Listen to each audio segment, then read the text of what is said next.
Hi there, I'm Ben and welcome to part 17 of my Let's Platinum Dark Souls series. This is New Game Plus. We've just finished the first playthrough. We are all done with that. This is the start of a brand new playthrough. I'm sure you're aware New Game Plus is more difficult than the first playthrough. Mainly enemy damage. That's all you need to worry about, really. You take more damage, they take more damage. That's the main thing to do with New Game Plus. Yeah, you can see that this video is pretty damn long. This is the entire New Game Plus playthrough. 2.25 hours roughly. That's how long it's taken me to get through it. The only reason we're doing this playthrough and the half one after this is for certain boss souls. So I'm going to be hitting only what we need to hit, which are certain bosses, and just get to the end of the game as quickly as possible. So this is much easier Asylum demon than the first time you take them on, that's for sure. Some of the bosses, the early ones especially, you can just walk all over them and they're just not going to be a problem. Yeah, so certain bosses for boss weapons, and then we've got to go and do the Sunlight Covenant, which is just after the Taurus demon, and then the Gravelord Covenant, which is obviously near Gravelord Nito in the Tomb of the Giants. And then apart from that, it's just to get to the end of the game. So unlike the first playthrough, this guy here, who gives us the Estus Flask first time round, will actually give you the key to get out. You don't get it from defeating the Asylum demon this time. So just say yes to him and get on. You're going to get the side key as well that would usually be on the roof. Don't need it, so. But yeah, that's what I'm going to do with this. You can see there at the top, next Taurus demon. I will be picking items up here and there, but hardly at all really. I'm not going looking for them. Obviously, you can do whatever you like. This is just if you want the quickest route through the game, or the quickest route I think works best anyway, then you can follow along with this. If you don't want to watch this entire thing, there will be timestamps in the description below of all the important points. So like I mentioned, the way of the covenants, the two covenants, and then the actual creating of the boss weapons. Apart from that, you just need to get to the end of the game. Like I said, this is New Game Plus, obviously, so things are more difficult. Some of the boss fights are quite difficult if you don't go well prepared. Probably the most notorious one is Four Kings. We're not doing any of the DLC or anything again because we don't need to go near it for the Platinum, so they're probably the hardest bosses in the game. They're Artorias and Magnus, I forget his name. They will be the most difficult if you were to do New Game Plus, but we're not going near those. The bosses we're going to hit here are obviously the Asylum demon, the Taurus demon, then we've got, who've we got after that? We've got Quelaag, we've got the Bell Gargoyles, Moonlight, Butterfly, Seath, obviously Ornstein and Smough. Then we have the Four Kings, and then where do we go from there? Then we have basically the three boss souls that we need. The last one we do is Ceaseless. The first one we do is Seath the Scaleless, Seath the Scaleless, and then the middle one will be Gravelord Nito. So yeah, it's just a case of running through. These early ones I'm hitting just to get some souls. You can see they give a lot more souls. But towards the end of this, when enemies start getting a lot more difficult, especially things like the skeletons in the catacombs and things like that, and the hollows in Duke's Archive, the crystal hollows, they hit really hard. I will just be running through there, just running for dear life. At this point, I'm just trying to build up souls because I want to get my dexterity to 40. Well, that's where I stop. I just want to improve dexterity at this point. That's for two reasons really. One, the obvious reason, it makes you hit harder, and two, I think it's once you pass it's between 35 and 45 your dexterity, your offensive spell casting increases the time. Well, it's reduced basically. You can cast spells quicker. As we use pyromancy, they are offensive spells. Well, most of them are. So they count. So it allows us to cast pyromancies quicker. That's basically it. You can see these guys. These are just the normal, the hollows, the weak guys at the beginning of the game. Even those guys do some damage. Yeah, you can get caught out if you get too cocky with this, especially New Game Plus. It's going to really punish you. So yeah, at this point we're just making our way to the Taurus demon, who is a lot simpler now that we've fought a lot of them in Demon Ruins. There was the 7, 8, 9, 10, I think there's 10 of them down there. So yeah, we do have the Master Key. Hopefully you pick that. I don't know why you wouldn't. I did advise it at the beginning, the very first video. If you have that, this is a lot simpler. There is also the half playthrough after this. That I am going to do a video for that. I might not even do any commentary for this for that one, because it's going to be very similar to this one, apart from fewer bosses. But basically all we need to do is get to Anor Londo. Now there are glitches and things you can use to get places quicker. There's one, I believe, outside Sen's Fortress. You can glitch through the floor and get inside Sen's Fortress without ringing either bell. I don't use glitches personally. Because we're going for the platinum, I like to actually accomplish it. I know we did the saving and reloading for the trophies. For the weapons, but I don't count that as glitching, that's just common sense. So there we go, that's the Taurus demon. A lot simpler. So if you are struggling, you can always use the same way we did it last time, just drop down from the ladder above or throw pyromancies at him from above, whatever. But yeah, you shouldn't be having any problems at this point. One thing I will just point out as well here is Solaire. Make sure I'm going to put it up in the top corner when it comes up, but speak to Solaire to finish his side mission, to finish his storyline, because we want him for the final fight against Gwyn. You saw at the end of the last playthrough how much Solaire can help. Gwyn is a lot more aggressive in this playthrough, so having Solaire is definitely advised. I'm going to try and failing, I might add, trying and failing to get him with Dark Hand, but there, he gives you 5 humanity, soft humanity. I'm going to be doing that to a few characters for the main reason that we want to save Solaire. So we're going to have to give 30 humanity to the Chaos Covenant again, so we can get that shortcut. Unfortunately we can't use the shortcut. All we're going to do is kill that maggot thing again, so it doesn't kill Solaire. Yeah, and that's it. That's going to make it a lot easier for the end of the game. You should have quite a bit of humanity, hard humanity. I'm going to show you lots of, well, quite a few NPCs that you can get humanity from. So you should be fine with it. And now I'm going to advise as well is if you're doing a sort of run through like I am here, save. Do backup saves often, because you don't want to lose your humanity.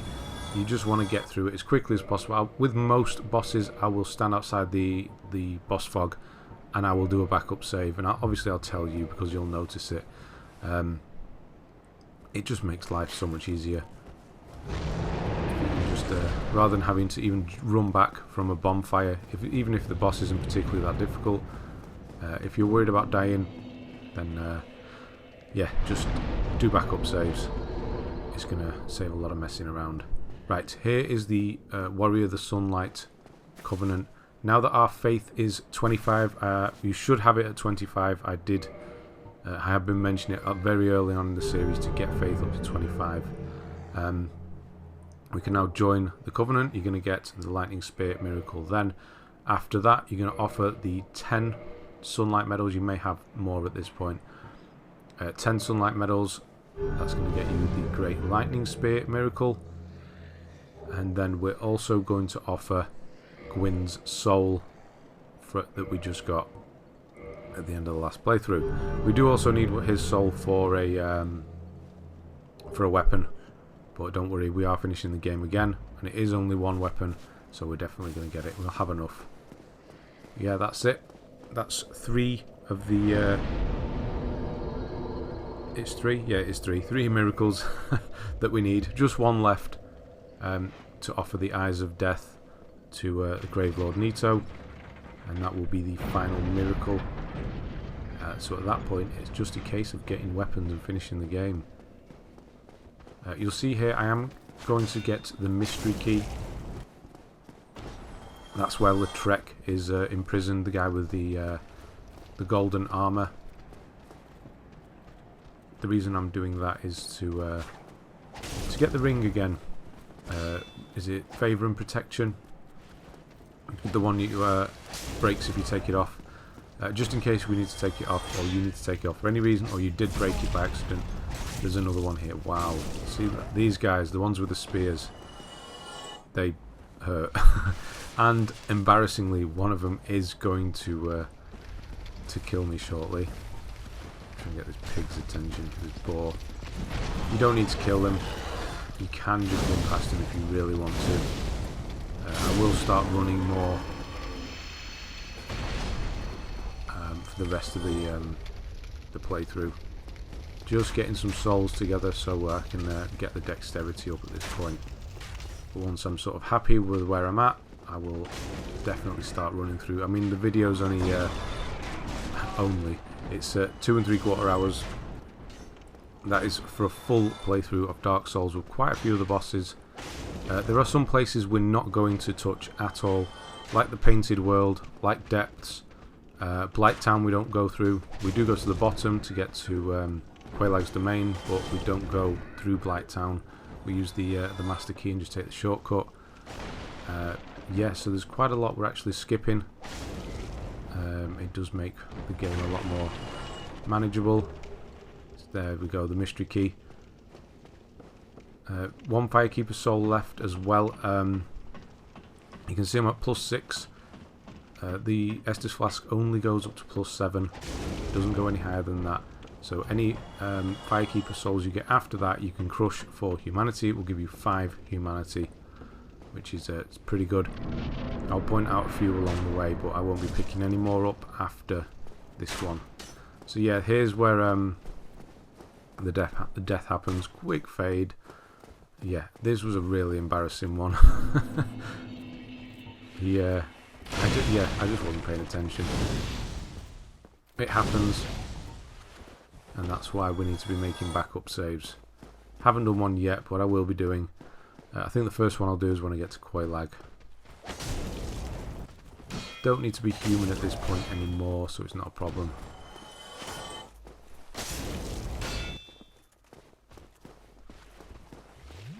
Nope, I'm not having that.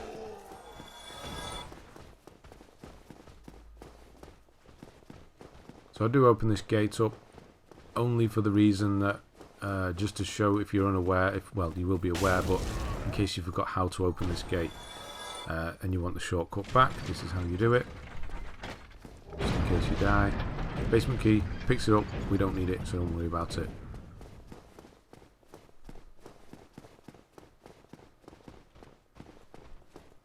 It's just a case of getting through here, opening the shortcut up to Firelink,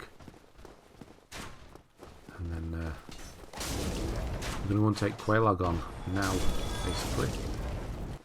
Because the way I'm doing the path is we're going to do Quelaag, and then we're going to come back up, because we can't fast travel anymore. That's been taken away from us, as have most of the, well, all of the keys have, apart from the Master Key. I don't know where this guy comes from. I have no idea. He must be one of the ones from inside. He must have seen me, but he was definitely delayed in his charge. Now is not the time I want to see him around. Yeah, so all the keys will be gone. as is the orange charred ring, the one that allows you to walk on lava. They don't want you skipping that part of the game, so we'll have to go and get that again. To save Solaire, now it is optional for you to save Solaire, you don't have to do it. It does involve fighting 2 extra bosses, but it does make Gwyn a lot easier. The 2 extra bosses we need to do are the Demon Fire Sage and the Centipede Demon in Demon Ruins. They're not bad. The Sage is fine, and the Centipede we can just bring Solaire in with us again, so it's not a problem. Maneater Mildred is a dark spirit we're going to go and kill. Didn't use her in the first playthrough. To be honest, I didn't know she existed. I had someone point it out to me. I think it was Folmo. Thanks for that. Or Foulmo? F-A foul. Sorry, I'm trailing off here. Yes, she's a dark spirit that can actually, once you defeat her, you can actually summon her to help with Quelaag. I've never really had much of a problem with Quelaag, so I didn't look for a summon. That's how I know about other ones, is if I've struggled with a boss, I will have looked to see if there is a summon. We will be getting a new summon to help with the 4 kings as well.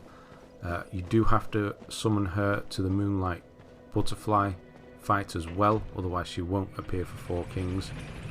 It's very complex, but I don't know why that's the case. I don't know the story behind that. Maybe it's us helping her with the Moonlight, so she reciprocates, kind of thing. But yes, that's the area I will hate. Not hate, I just really... In New Game Plus, New Londo Ruins is horrible. It has the worst boss, and the ghosts. They can get you pretty damn easily if you're not paying attention. So yeah, we'll just use the Master Key, and we're just going to take the back entrance down into the bottom of Blight Town. So now is when I'm going to start running most of the time and avoiding things like these guys. They can clobber you, so just be aware. Roll if you need to, but a lot of the time they do actually do that shout, so you can just run straight past them. Now you're going to notice I'm going to hit this I don't know what this thing is, like insect thing, whatever it is, and it's going to do literally no damage. Well, it's not literally, but what is that? That's like 5-6 hits and a backspin for some reason. That's because it's a fire enemy, not because it's difficult. That will also be a problem against Quelaag herself, because obviously she's a chaos, so using her sword against her is not going to do anything. Neither is pyromancy, so we're just going to switch to, I think I used the Uchi Katana. Of course I used the one that I can't pronounce, but yeah, it's a pretty good sword actually. That's the one we're going to use to turn into the chaos weapon with Quelaag's sword actually. Quelaag's soul. So it is quite a good alternative if fire's not working for whatever reason. I should just be running past these. Basically, I'm gonna try. I'm waiting for the summon, the dark spirit to invade. You have to be inhuman. No, I'm not doing it at this point. I'd already died. It was in my practice that it happened here. Yeah, so you have to turn human again. I'm also going to level dexterity. I do get it up to 40 quite easily actually. If you are struggling, you can use the hard souls. Just don't use any of the boss ones obviously. To level up, it's going to help you out. Don't really need them as much for emergencies and things anymore. We need 30,000 to make the boss weapons. Yeah, you could farm them if you really needed to. But all you need to do now is level. Don't need to upgrade anything or anything like that. No pyromancy flame. Here she comes. Should have probably taken those mosquitoes out.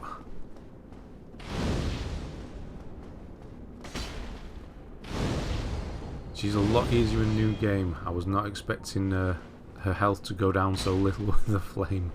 It was not going anywhere then. It's these yeah, there we go. Once they're out of the way, she'll be okay. Right. It's worth taking the damage.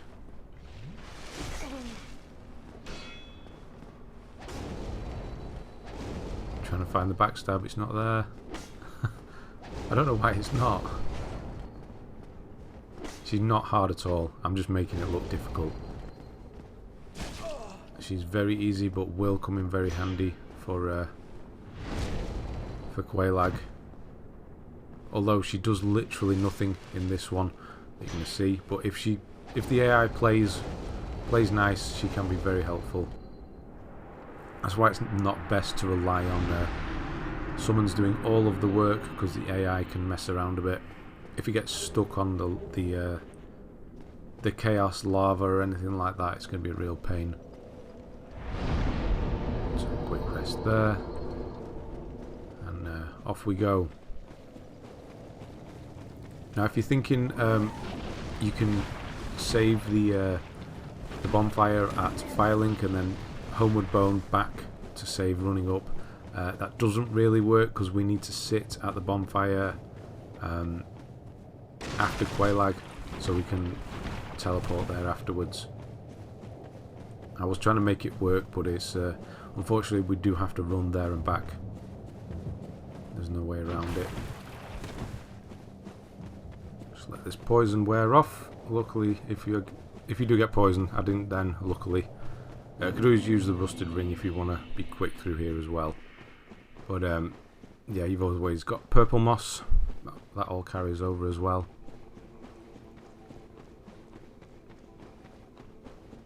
So yeah, at this point I'm going to jump out and I'm going to go and do a backup save, and then come straight back in and carry on. Because basically we're using humanity, we want to stay human. Death can be a thing that happens. So I'm going to switch to, yeah, the Uchi. Is it the one I use? It is a good sword. Or katana. It's probably best to double hand it as well. I don't at the start. I will be skipping all of these bits as well. I did see Quelaag do some moves. I think it's this time I've never seen her do before. So you see how little damage it's doing. This is this new game plus for you with a weapon that is not suited to it really. But once Maneater Mildred gets her act together and joins in wherever she's gone, she can do quite a lot of damage. She's stuck on the lava at the back. Yeah, this move, I've not seen her do that before, and I've fought her a lot. I don't know why I haven't. Just random chance, I guess. That one I've seen her do several times. Oh, and now she turns up just for the AoE attack.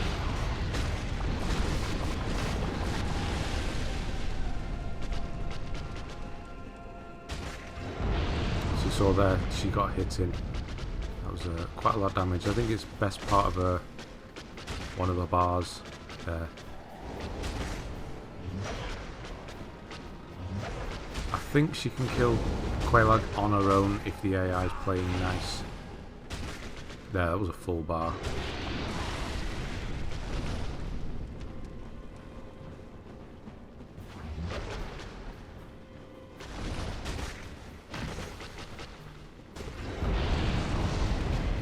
I just wish they would dodge more. It would definitely dodge if I was doing that move.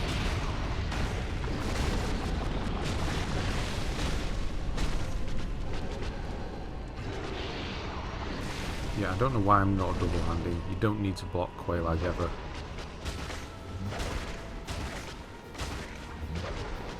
Here we go. So much more damage.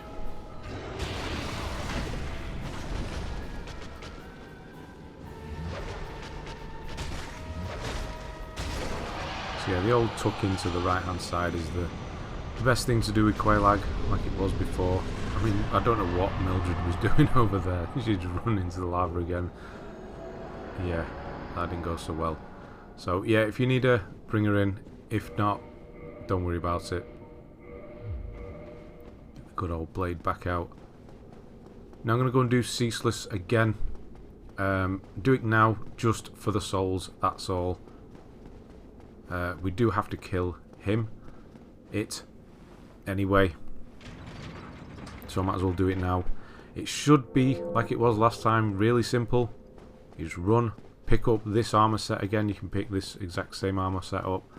And then run out and he'll jump and die. But unfortunately, because he knew I was recording, he got stuck in a wall. So come here, make sure you say yes as well to gain entry to this bonfire. And we'll be back here. So if you sit at it, it will mean that we can come back here, warp to it later on. I think she's forgiven us from the previous playthrough when we stole her soul. Again, dexterity, number one for me. Obviously, it's up to you what you do, but dexterity is going to make your attacks hurt more, and then eventually pyromancies will be quicker as well. Two other good options are obviously vitality and endurance. At this point, we don't need to really bother with anything else. Strength is okay, but we're not really a strength build, so we don't really need it. We can get the attack buff or upgrade from dexterity.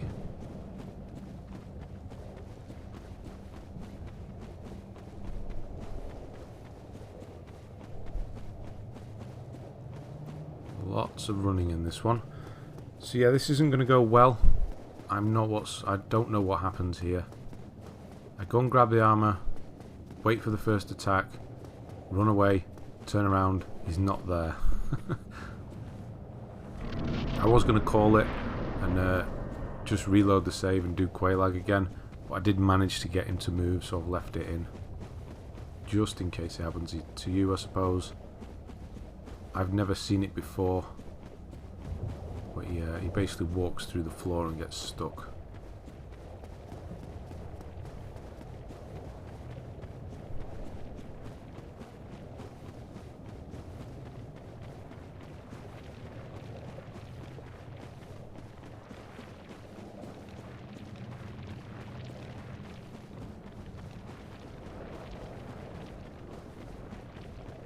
Let's go here, grab this. Again, if you die for any reason, you'll need to come back here. You can't just wait at the gate, you won't do the jump. You'll need to come back here, pretend to take the armor set again, and then run back. So yeah, wait for the attack, run away. I managed to get all the way back as well before I realise.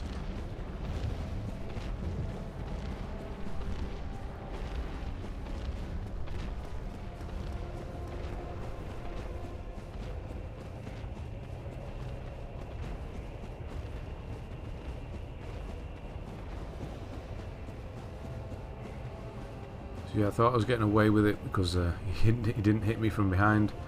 He can do that sometimes. And he's not there. Great.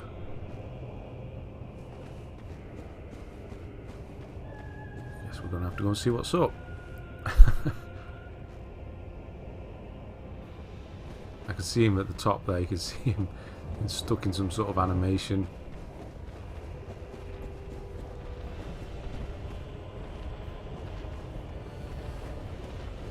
I thought I could hear him walking around. I thought he was starting to walk towards me. Last thing you want to do is get caught out with it by this guy.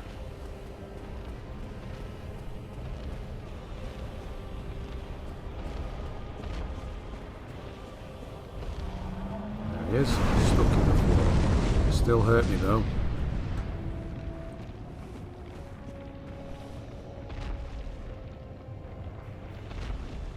Nope. I haven't seen if he's walking. No, he's stuck. He's literally stuck in the floor. So we'll go around and see him on the inside. Oops.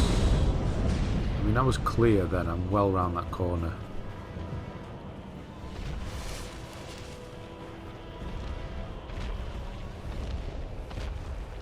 like he tried to follow me down here when I walked down here.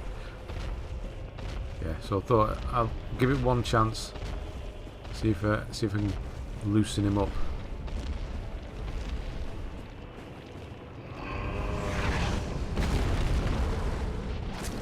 Yeah, it's going to take a while if I was going to do this.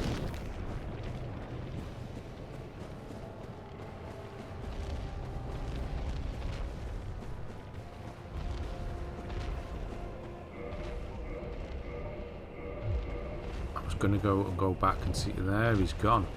What I was going to do, I was going to see how much this sword damage did and see if I could take it on the way you're supposed to do it, but luckily he's freed himself, so I do not know what was going on there. Yeah, this was, I was trying to avoid that attack. That's why you can't stay close to him.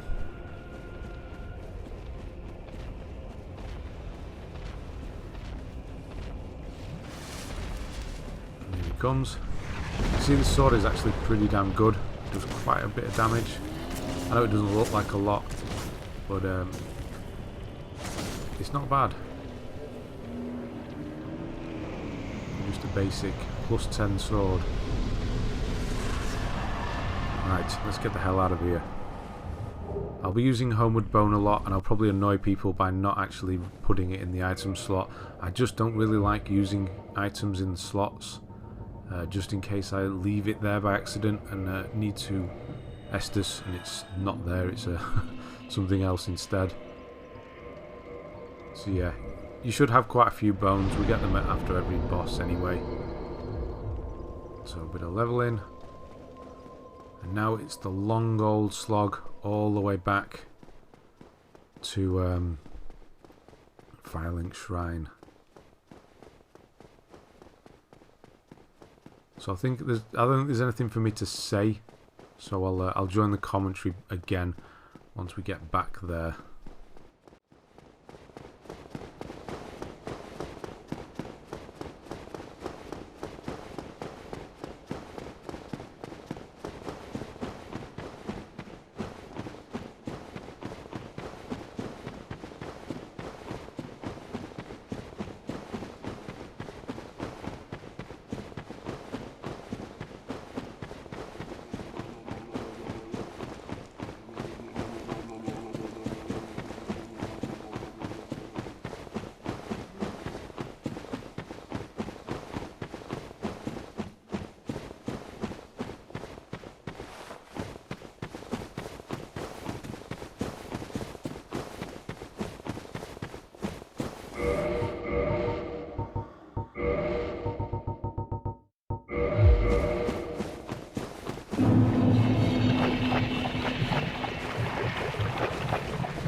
Right, there we are.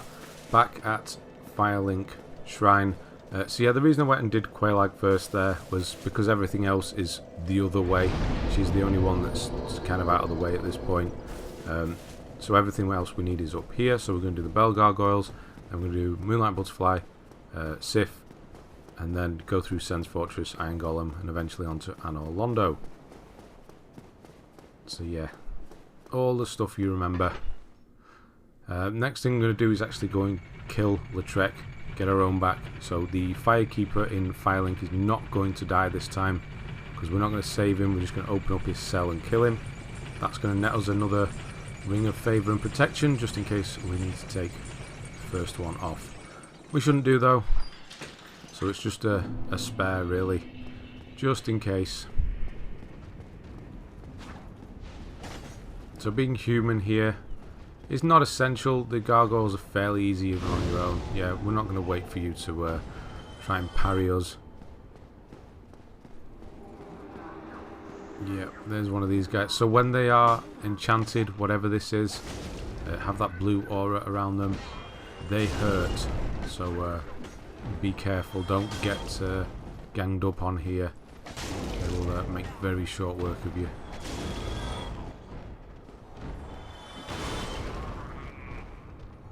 Luckily we're getting quite a good bottleneck here, so not a problem at all. So instead of going up to the gargoyles, we're just going to go and deal with Lautrec first.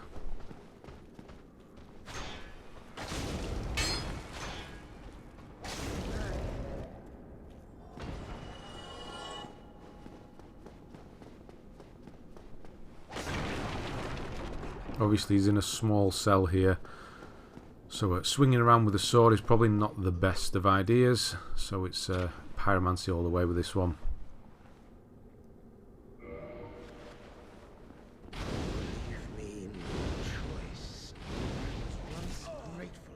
It can be quick, so be prepared to block.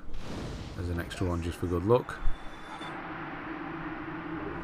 So get quite a lot of humanity for it as well, and we're going to go and get an extra one. So hitting 30 by near, it's going to be the last area we do of the 3 boss souls near the end of the game, so having 30 by that point is not going to be a problem for you.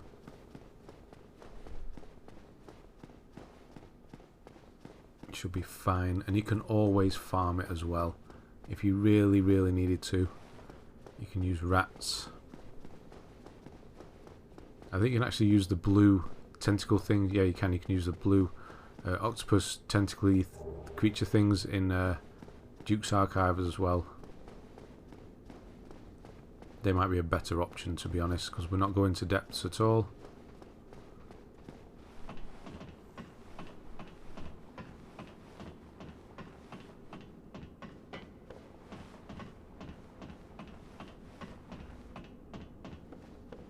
Get good old Knight Solaire up here as well. So if you did fail to cut the gargoyle's tail off in the first playthrough, then obviously do it now. You will get one more chance after this, and then that's it. Well, no, actually it's not it. You get 6 chances to do it. So if you fail after 6 chances, I don't know what to tell you. I'm sorry. But yes, try and cut this guy's tail off if you need it. If not, go all out. Get rid of him. There's his tail. That was actually completely by accident. I wasn't trying to do that at all. Double-handed. We're just going to take... Oh, that was close. It's going to kill this guy. These guys, no problem. There. Easy stuff.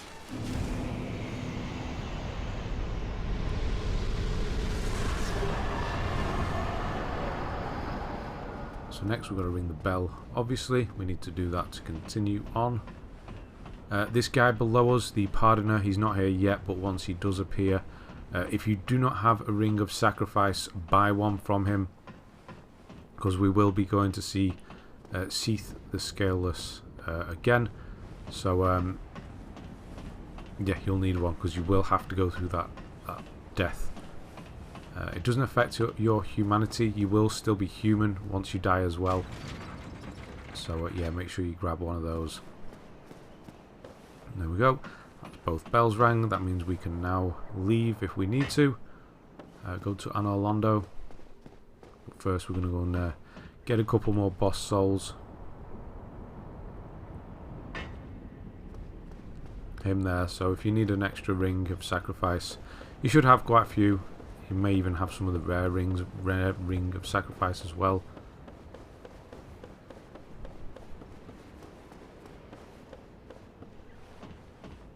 They will do.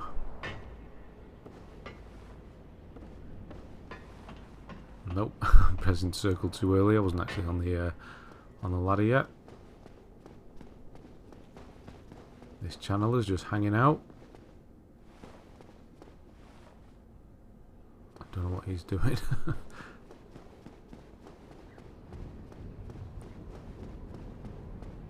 So yeah, you see at the top I'm getting the Crest of Artorias and the Repairbox. The Repairbox is just handy, allows us to repair things at bonfires. Crest of Artorias is the key we need to get to Seath. You can go the long way around where the Hydra is if you really want to, but just spend 20,000 souls.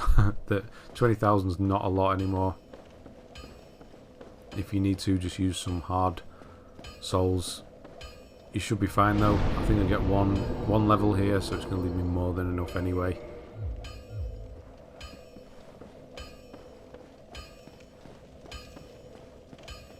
We don't need anything from Andre at all with regards to upgrades. No embers or anything like that. So it's literally buy this and get the hell out.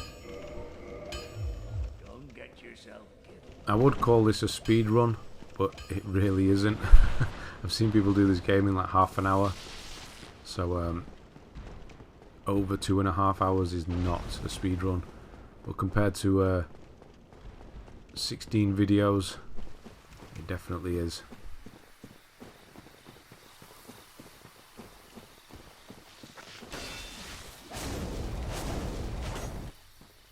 So yeah, we're going to get a brand new summon to help, like we need help, but to help with the butterfly. It's a witch. She's particularly useless in this one, but I'll show you where she is just in case you want to bring her to the Four Kings. The Four Kings will go for the melee character, the one that's closest to them. So she doesn't take any of the flak, any of the heat, but she does do the occasional bit of damage. She does help. I think she helps more than she hinders. Obviously, health goes up when you bring a summon in. Health of the boss, I think it's like 50%. It's quite a lot. So it is a way up situation. If you really don't think it's worth it and you'd rather just go for it on your own with less health on the boss, then go for it. But yeah, do your backup saves after, or before, not after, before every boss. I'm not going to do one for the Moonlight Butterfly, that's just a stupid idea. But for Seath I will do one. You can completely ignore this area as well. Just skirt around the left hand side. All but one of the stone giants would completely ignore you. There's the one by the door that you have to kill. We don't have to. You could make things difficult for yourself and have him standing around while you're trying to summon the witch. Yeah, he's going to do Tranquil Walk of Peace. That's the worst thing he could have done. Gives me all the time in the world. Here she is. So obviously being human form, Witch Beatrice. She can, again, the AI just doesn't work for me this time. It did in my practice. It was actually really helpful. She killed the butterfly before it landed. But this one, just no. So Crest Shield again for extra magic. Protection.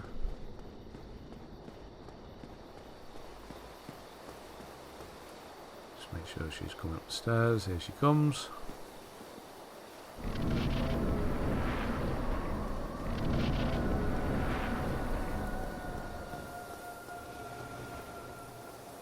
this? You're just going to stand around. Come on. Nope, not helping. That's quite a dangerous attack. If you see that, run to the opposite side. It's going to miss you completely. You can use this door as a block. When it's behind it, obviously.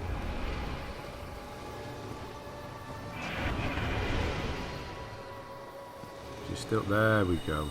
I think the first one actually misses. Yeah, completely misses.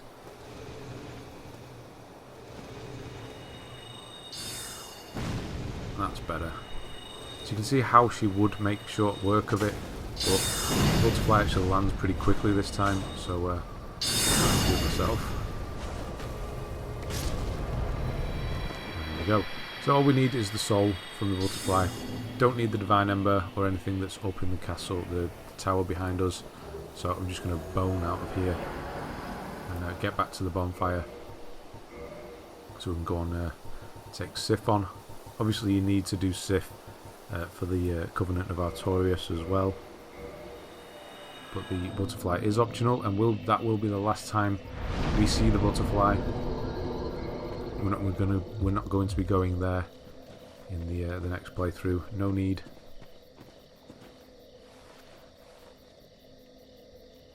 Use the Crest. I'm actually going to try and kill these guys. I'm just going to try and do the little farming technique here. There is this one that's here. He's kind of an invisible knight. You may not remember him. He's I think he's actually a one-off. There's actually 5 people in this area to start with. This guy here, but he doesn't fall, which makes this. Wow, that was a big hit. Quite dangerous. So you see there, 8,000 souls for that one sorcerer there.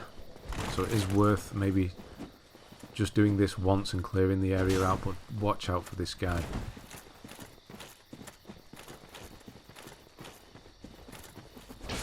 If you can get him to go up the stairs, he does give you a fair few souls for usually not much work.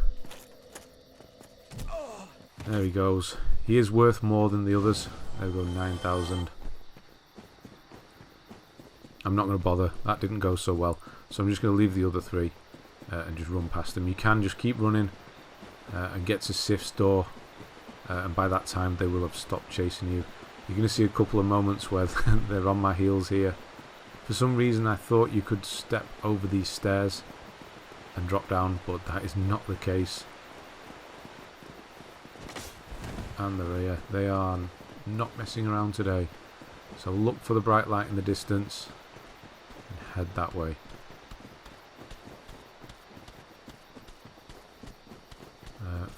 Yeah, it's sad that we have to kill Sif 3 times. Of all bosses that we need to definitely kill 3 times, it has to be Sif, doesn't it?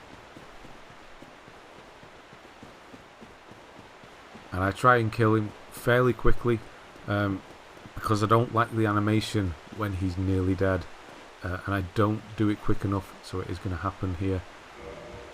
Right, here we go. We're going to quit out, back up, save, jump back in. We don't want to have to run all that way again. I will switch my shield back to the good old faithful.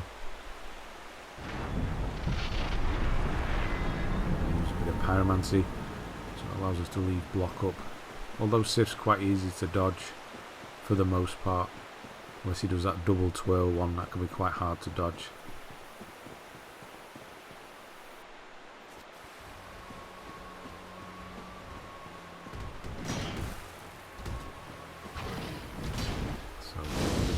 Best place to be is underneath this guy. I'm sure you know anyway.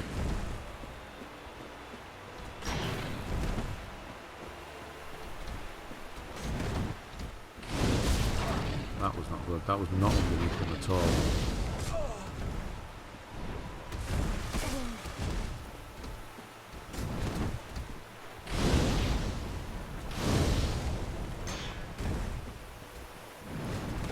The dangerous one. If you can get underneath him when he does that, you'll be fine. If you're in the outside of him, it's gonna hurt.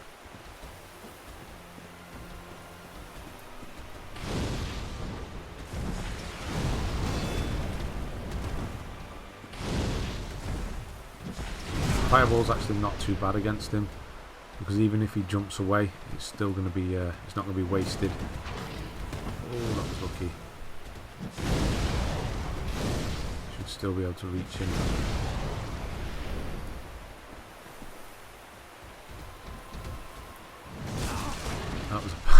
That was terrible timing, or kind of good timing, depending which way you look at it.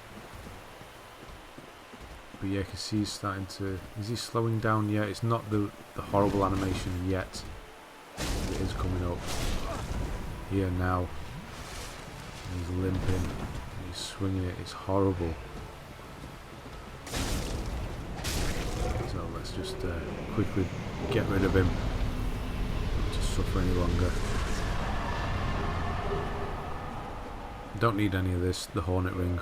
All we need is his soul and the Covenant of Artorias. And then it's time to get the hell out and take on Sen's Fortress.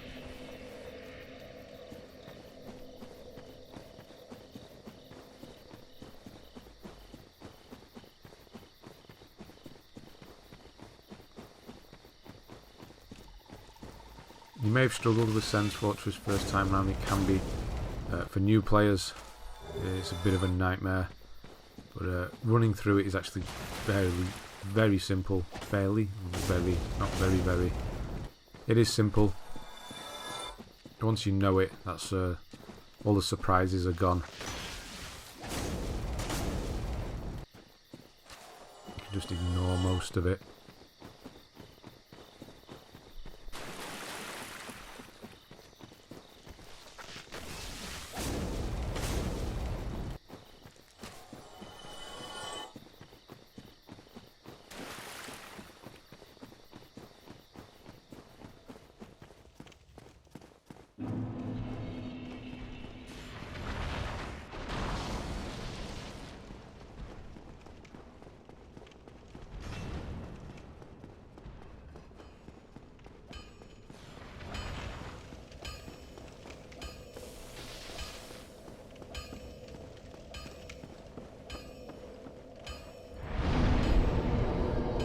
Upgrade some more dexterity there.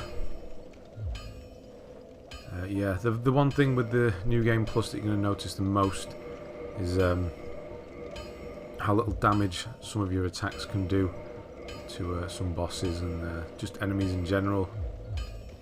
So that's definitely one you want to be prioritising. Now it's onto the labyrinth that is Sen's Fortress. Iron Golem, very easy again, because we'll bring in Iron Tarkus to help us. So being human is important. Well, not at this point. There is that bonfire near the top, so you can always just do it there. That didn't hurt much. I was hoping that would kill him, but obviously not.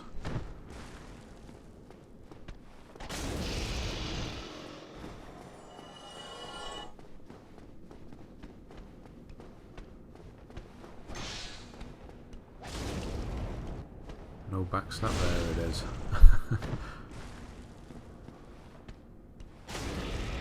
So yeah, it's doing this New Game Plus and New Game Plus Plus. It's, I don't want to call it frustrating. It is still fun, but it's knowing that it's just to get certain weapons. I wish there was more to it, really. But yeah, it's just to get 2 weapons the next playthrough.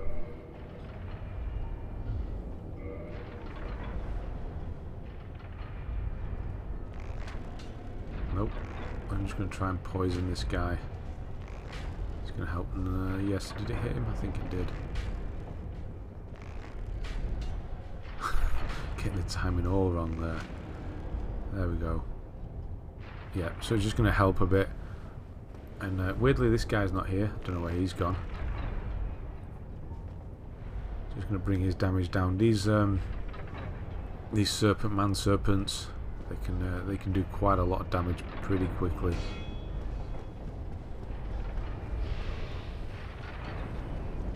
So yeah, if you want to explore the world, obviously, if you want to play the game fully again, don't feel like you need to do this type of run through. It's not necessary. If you are finding yourself struggling with certain sections, then just take it slower. Kill all the enemies. You're not in a rush. I kind of am. I want to get this done. Yeah, so I can move on basically. There's no need for me to kill everything again, so make it as streamlined as possible really. But there are certain ones that will need to, like this one, because the boulder does hardly any damage to him this time.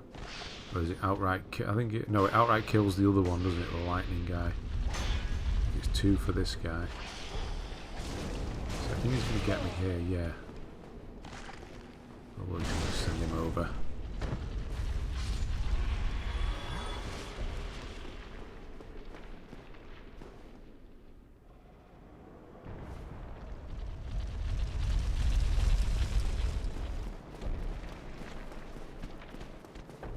So yeah, I have since learned that there is also a little trick here you can use with the boulder that comes down the stairs, the one inside.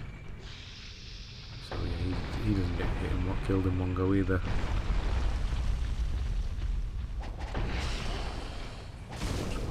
Grab.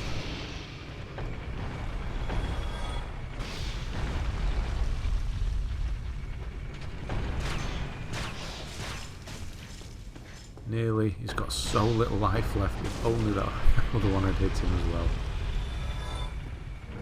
Yeah, for this boulder, if you kind of run up the stairs and then get to near the top, you can quit out and then jump back in, and the boulder will reset, so you'll have more than enough time. Or you can just run. I mean, it's not going to hurt that much now. It does hit me here. That's how much it hurts. So don't worry about it too much.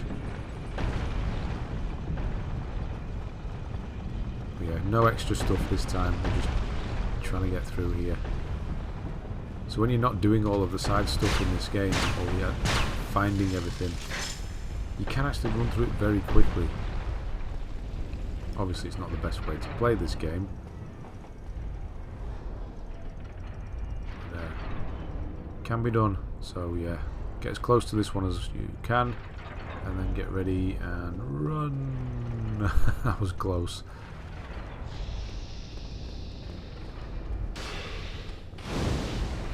Swinging my sword around in here.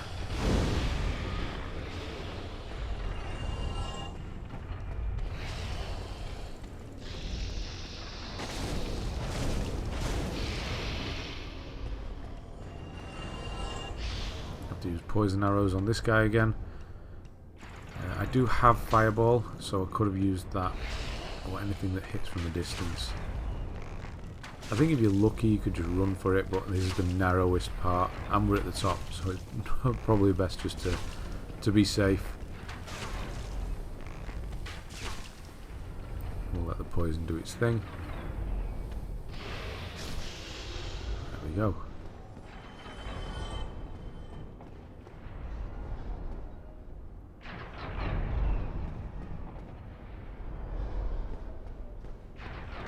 We're out of here. We're safe. So obviously sit down at the bonfire. You don't have to do all that again. Yeah, embarrassingly, I haven't died since that really bad death early on. The spear hollow. I haven't died again yet. That's embarrassing.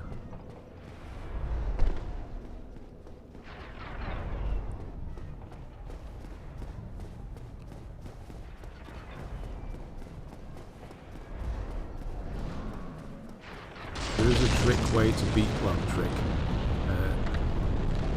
It's not really a trick, but you can make the iron golem fall off the bridge.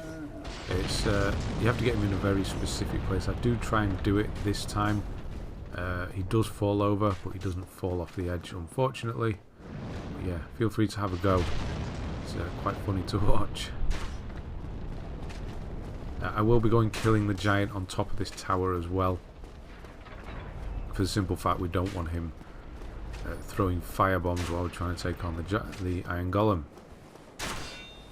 Same as last time, just wait for him to do his his frenzy foot stamp and then go in and kill him quickly with Great Combustion, although it does take a lot longer this time.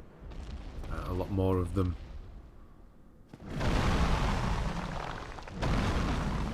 it's a case just waiting for the foot stamp. Come on.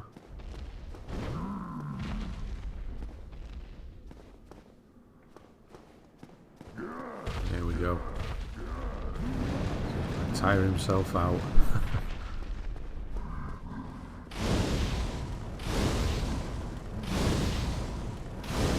How many is that? 1, 4. No, I didn't.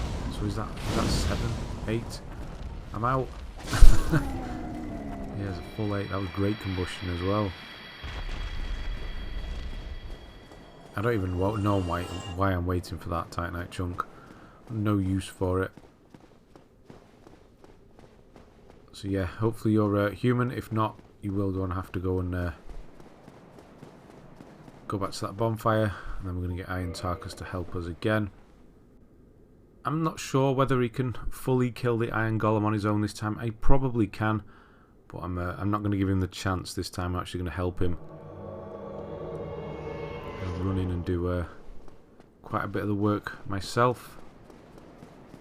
Oh, I think I do anyway.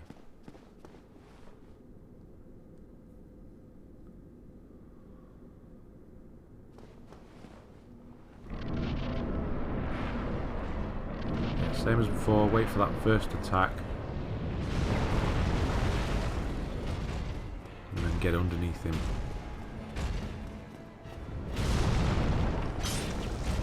Hack at his ankles.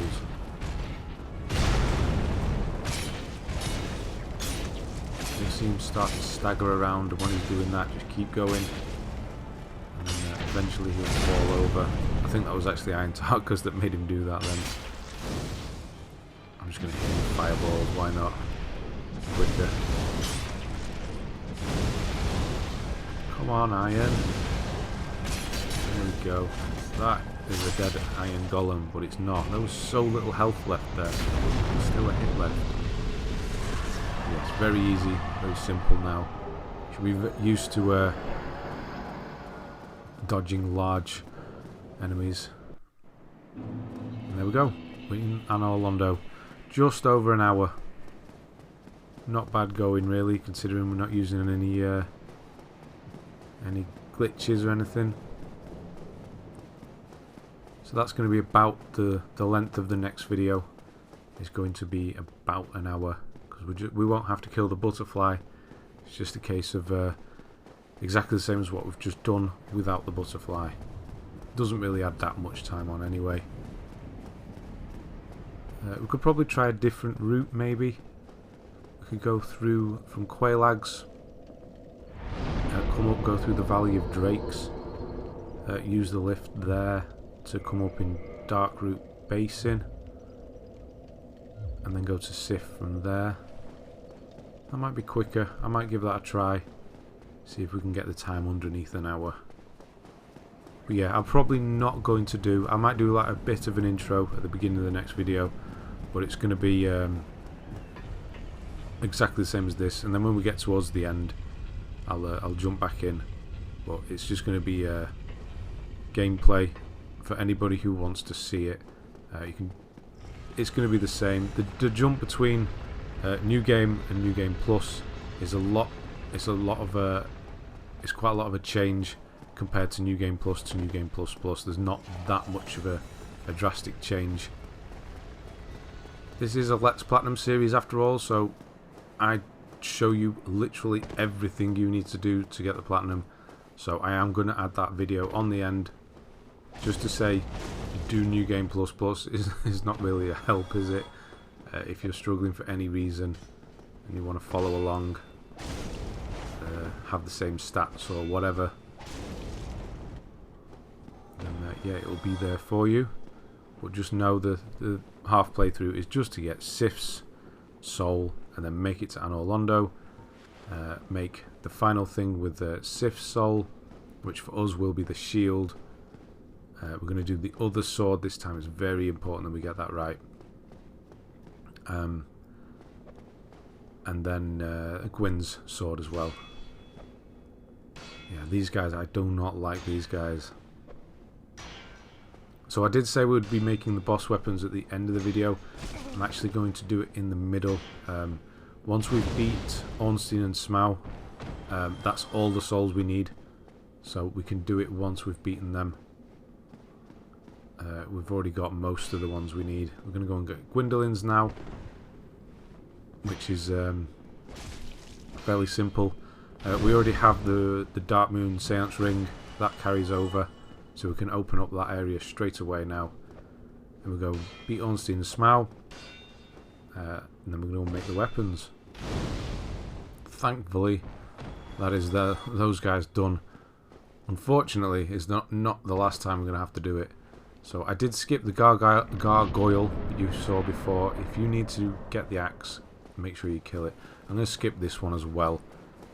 You see me skip a lot of enemies now. For two reasons. Souls aren't as important anymore, and they're getting more difficult. Fighting them would just take longer, and there's always the chance of dying as well. So I'll be skipping a lot.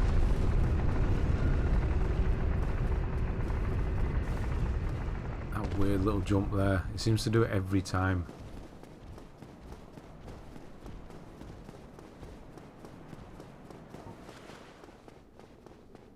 So this Gwyndolin fight goes a lot better than the one from the previous video.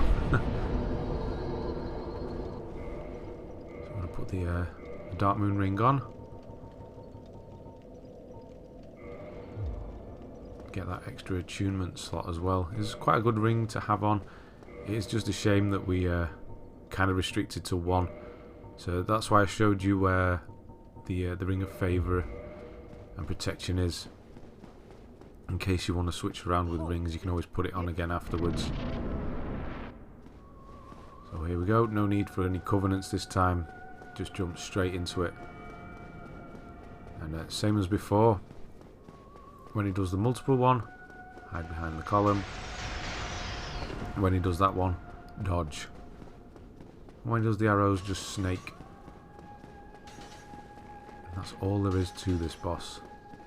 And just keep going, even when he's disappeared, you're still going to get that extra one in there. Until he's completely gone. You can still... Wow, that was close. Until he's completely gone, you can still hurt him. That's perfect. You want him to do the arrows as you're getting towards him.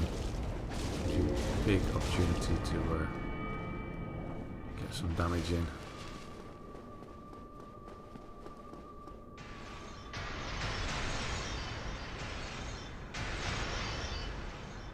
Get ready. Whoa.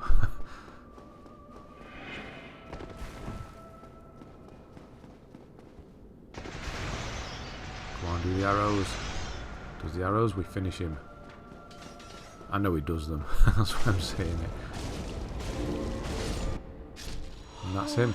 Don't need anything from. We don't need the miracle at the bottom. Don't need anything. There's armor. There's a miracle. We've already got them. So just get the hell out. All we needed was his soul.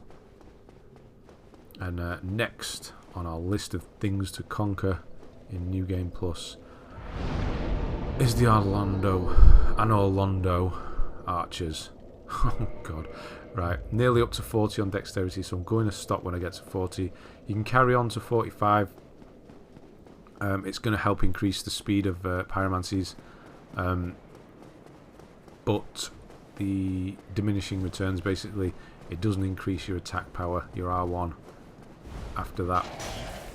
So it's up to you. If you want really fast pyromancies, then keep going to 45, but don't go anywhere past 45. You'll probably need some endurance and vitality anyway. So endurance stops at 40. You don't get any more stamina after that. So check the numbers. The blue numbers are actually going up when you're leveling. Make sure you're actually getting something for your investment. Yeah, because diminishing returns is a thing.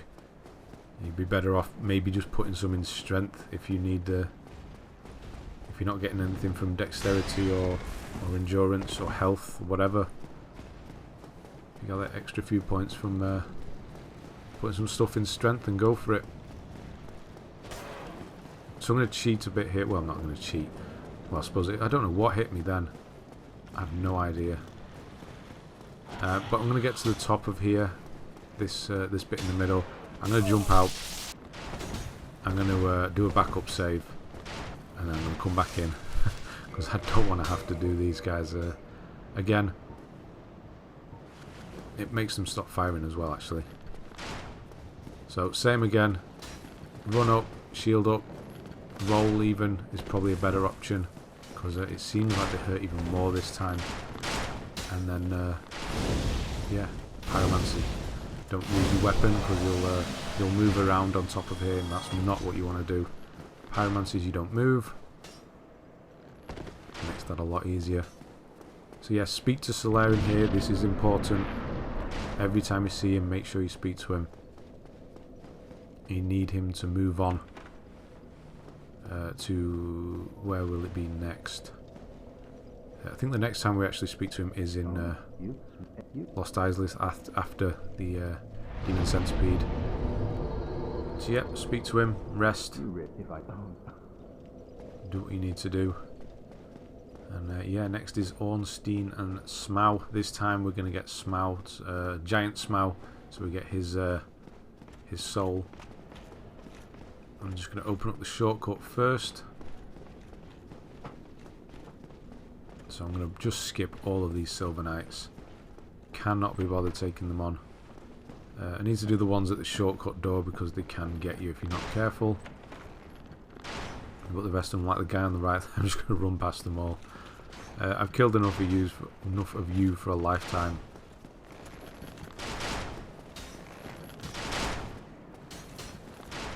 Yeah, be careful with the switch. When he just switches his weapon, he can be pretty damn quick at getting that sword out. So yeah, you can run straight to Ornstein and Smough if you want now. But I'm just going to open the shortcut just for safety's sake.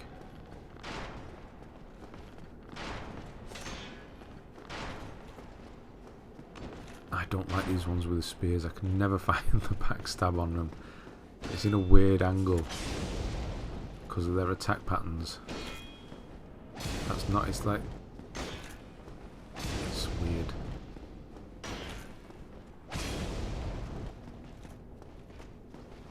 Anyway, that's him down. Open the door and get the hell out of here. So if you do die, we're going to make another backup save just before we go in. I will just mention as well, we haven't had to do it yet, but do not summon anyone and then try and save. You can't quit the game if you have a summon with you. So you're going to have to quit the game, then summon. I don't think we've had to do that yet. So yeah, don't do that. So yeah, at this point now, this would be the end of playthrough 3. I wonder if we can get it under an hour. It'll be hard pressed too, but we'll try. So yeah, after playthrough 1, it's about 4 hours, which is not bad to get the platinum. You'd expect it to be a lot more, but at 4 hours is definitely not bad.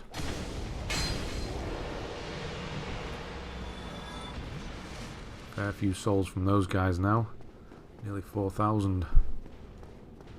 So yeah, if you need to, if you feel like you need to level up, then yeah, do some farming, do whatever you want. This is just the bare minimum of what you need to do.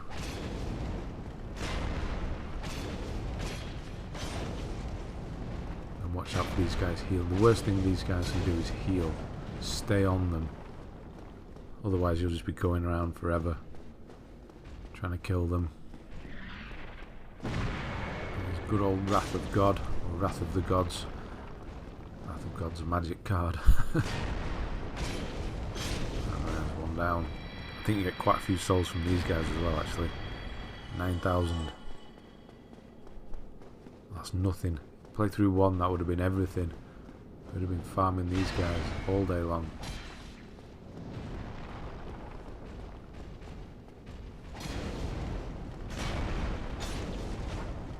So yeah, I'm getting rid of him first before doing the summon, because he will just he will take a lot of damage, and we need him around. He's probably not going to last the Ornstein fight for you either. He doesn't with me. No, does he? Oh, he might do actually. No, I don't think he does. No, it's the Gwyn fight he survives. Because that's very easy when there's two of you, because the AI kind of panics and doesn't know which one to go for. That's the real reason you want him there. If you don't have someone with you with Gwyn, it will just hunt you down. Unless you're really good at parrying, then feel free to do Gwyn on your own, because he is easily parried. You can take care of him no problem. Me personally, not so good. So yes, do a save, backup save before the summon, and then go and get the summon. Like the first playthrough, Solaire's main job is to separate them. That's all he's here, to even the numbers, so you can take the one out that you need to do, which this time is Ornstein. Definitely make sure to kill Ornstein first. We need Smough's soul. That's the only way to get it, is to kill him last. I always stay up there with Solaire as well, and kind of walk him down the stairs. If you run off, he'll jump off the back and take damage, so you don't really want that. Here he is, he's coming. No, that wasn't very good at all. So they are weak to fire, these guys. So you can see they do take quite a lot of damage. Obviously I'm not casting quickly enough. They're getting away from it this time. So yeah, do what you can, do what you need to get rid of Ornstein as quickly as possible while Solaire gets pounded in the corner. It's not going well for him over there. Yeah, here we go, this is it. Down you go. And then cutscene. And carry on. So yeah, Smough is, I would say he's probably easier. He's definitely slower. You can read his moves better than Ornstein's when he's in super mode like this. So just keep on him. Best thing you can do, and just watch out for the splash. That's the worst thing really. His sweep is easy, his slam is easy, his splash is it's got quite a big area of effect, so yeah, don't run into it too soon. Yeah, like Solaire did then. Quite a few times you're going to see actually, when I go to hit Smough, it doesn't connect, even though I'm definitely close enough. So I'm not sure what the deal is.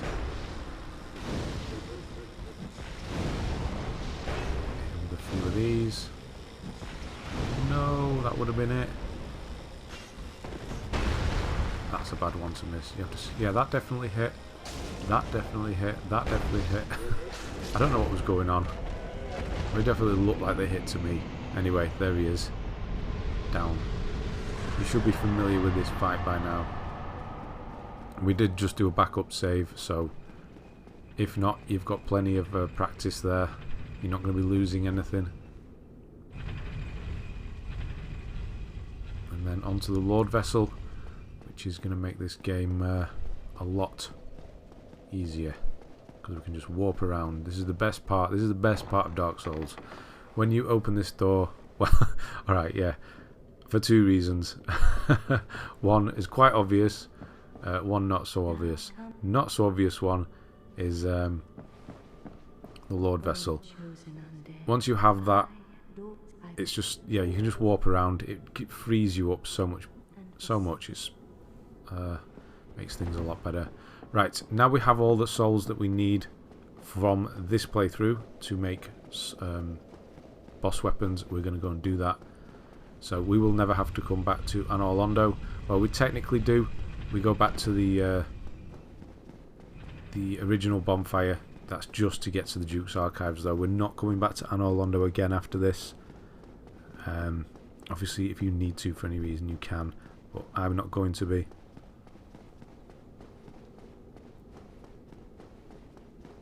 So you should have all of your plus 10 weapons. We did make them at the end of the last video, last playthrough, so we don't need to make any plus 10s. If you do need to make plus 10s, you need the large ember, which is down in the depths. So you'll have to go and get that. Hopefully you did everything right, and you don't need to. I do apologise for the screen tearing as well. I'm not sure what's going on. I'm gonna have to look into that. It never used to be a problem on the Mac, but now I'm on PC. It seems to be doing it every now and again. So do not do the longsword, Greatsword of Artorias. Do not do that top one, for the love of God. You'll need another playthrough if you do. Go for the broken sword, and then go for the chaos blade, and then Smough's hammer, and then the dragon bone fist, the Darkmoon Bow, and the crystal ring shield. And that will just leave us 2 left. So you can see here we just have 2 weapons. We've got a large leather shield, which will make 2 things, and the long sword, which will make 3 things. It's all depending on which souls you have. I have only got 2 weapons there. I don't have 5. It just lets you know what you can make with each of them. So yeah, just the long sword, just the shield. That's all we need. And that's the only reason for a 3rd playthrough, which is quite frustrating, really.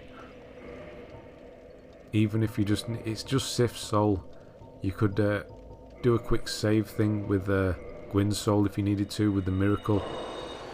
You go and get Gravelord Nito's first, and then come back and do that, and then load your save. It's just, why 3? Oh, it's annoying. Anyway, I'm just popping a few hard souls there, just to level up a bit, because the hardest part of this playthrough is coming up, and that is going to be New Londo Ruins. I'm going to just do a quick, do a cheeky backup save there, because I know New Londo Ruins is coming up. So back to Firelink, and we're going to change our pyromancy. First, I'm just checking who's here. I was hoping to see Rhea here. She's not. She must have already gone. If Rhea is there, earlier or later on, you can hit her with a dark hand. I think that's the only time you can do it. I'm not sure when you can actually do it. I think it's then. And she will give you 12 humanity. So she wasn't there. But anyway, I'm getting the power within. This is very important. Grab the power within pyromancy. We're going to be using a different technique for the 4 kings this time. We're going to be swapping armor for once. We're going to be using Havel's armor. Extremely heavy. If you don't have it, it's in Anor Londo in the secret room underneath the fireplace, near the bonfire in the middle where Solaire sits. So if you need that, go and get it. But it is the armor set with the highest poise in the game, which means you won't be knocked back by attacks. So it's going to allow us just to keep attacking and putting as much damage in as possible. Power within is a pyromancy, a one-time use pyromancy. You use it and it makes your attacks stronger for about 100 seconds. But while it's doing that, it has the same effect as kind of a poison. Your health is going to gradually be going down. So it's a give-take kind of thing. It gives a lot more than it takes. Definitely, yeah, for sure. So we'll be using that. There's a Firekeeper's Soul. If you want to go and grab that, it's the same one we got on the first playthrough. It's 5 extra humanity if you want it. So crack a transient curse. I think you should be able to get through this whole place with just one if you run it, but it's not the best place. If there's one place in the game on New Game Plus you don't particularly want to run through, it is this place, because the ghosts can follow you. and if there's 2 or 3 of them, they will make very short work of you. So yeah, make a backup save before and kind of after this place. So you do need to be human as well. So if you're not human, if you're not bothered about the summon and you want to try the 4 kings on your own, don't worry about being human. But if you want to try it with, I'm going to do it with, you can see it, and then it's up to you, you can make the choice. Yeah, you'll need to be human, because we're not going to be, there's no bonfire here, so you will have to come through here again. Obviously we're going to be opening the shortcuts up, so yeah, don't worry about it too much. If you die or whatever, open up the shortcuts and then come back if you're worried about dying, should I say. So yeah, just keep an eye out for these guys. The one over here, the Screamer, make sure to get her. She will follow you, she'll chase you down, and then she'll attack you with lightning. So make sure she definitely dies. Grab some more Transient Curse. You should have plenty left from the last playthrough. There were 2 at the beginning bridge, 2 there. It is quite a common-ish drop from them, so I'm just going to kick that down just in case. And we need to see this guy on the roof here. He will actually be, he'll give us 4 humanity as well if we use Dark Hand on him. I'm actually just going to run for it. Not the wisest thing, but I just hate this room. It's one of the worst parts in the game, I think, for me anyway. I just hate it. These ghosts.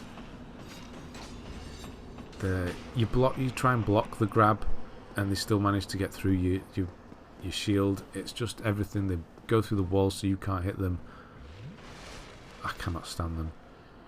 So yeah, speak to this guy, get the key to the seal. That's going to allow you to leave this area, or drop the water level anyway. And then you'll have the shortcut all opened up. And you can Dark Hand him for 4. Is it 4? Yes, it is 4 humanity. And now it's just a case of run. If you cleared that room out, you don't need to run. If you didn't, then you're going to need to run. Lots of rolling and run.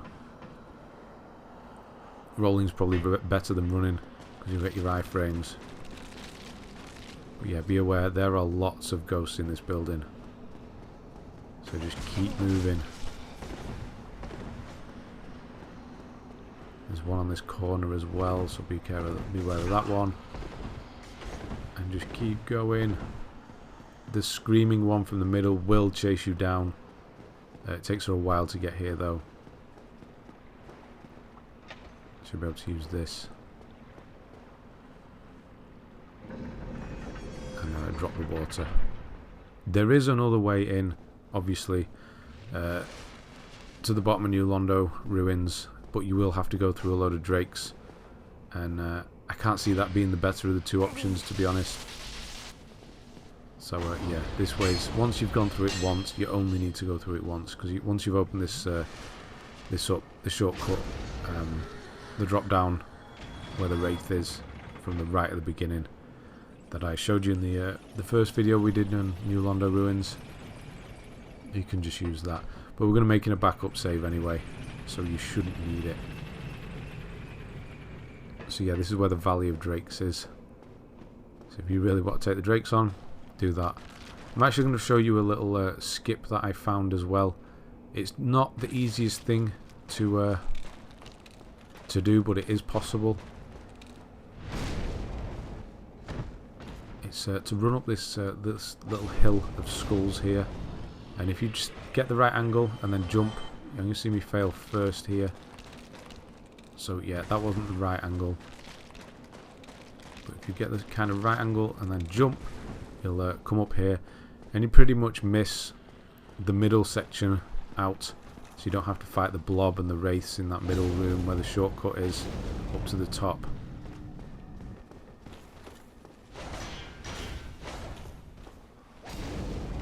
It's not a shortcut you ever use anyway, so you're not missing out.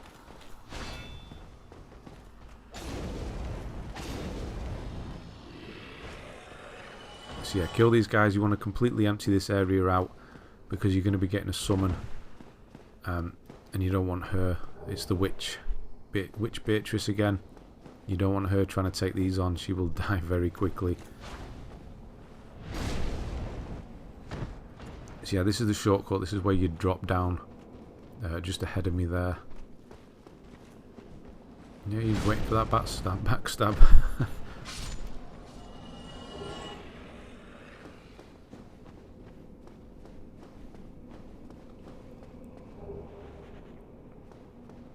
Yeah, you might get a few ghosts turn up. I'm not sure where they come from. But be aware that they may turn up, so you may need to pop another transient curse. I think there's 2 or 3 that appear for me here. But there's also the 2 wraiths in there as well. So just lure them out one at a time. You do not want more than one of these guys on you at a time. They're bad enough on their own.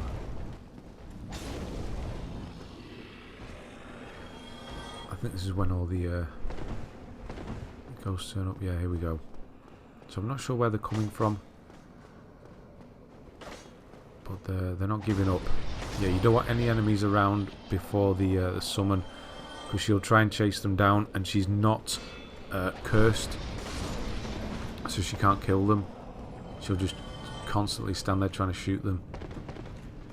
So one more wraith, and we've got the big blobby guy.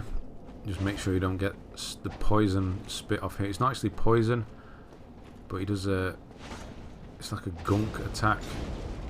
It's not poison, but if it gets you, it has that sort of effect, and it's quite quick. It's more like toxic. So I don't know what it is really. You don't get one of those symbols saying poisoned or whatever. It just lasts for a while. Not enough to kill you, but it'd probably take half of your health bar down. So just be aware if he spits that stuff out, get the hell out of there. Here's another ghost.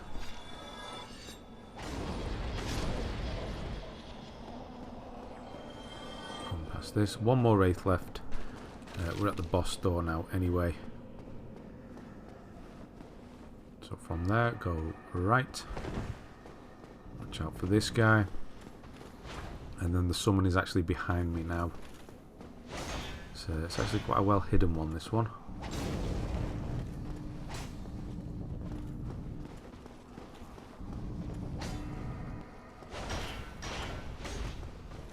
Yeah, that attack pattern that they have is lethal. So quick.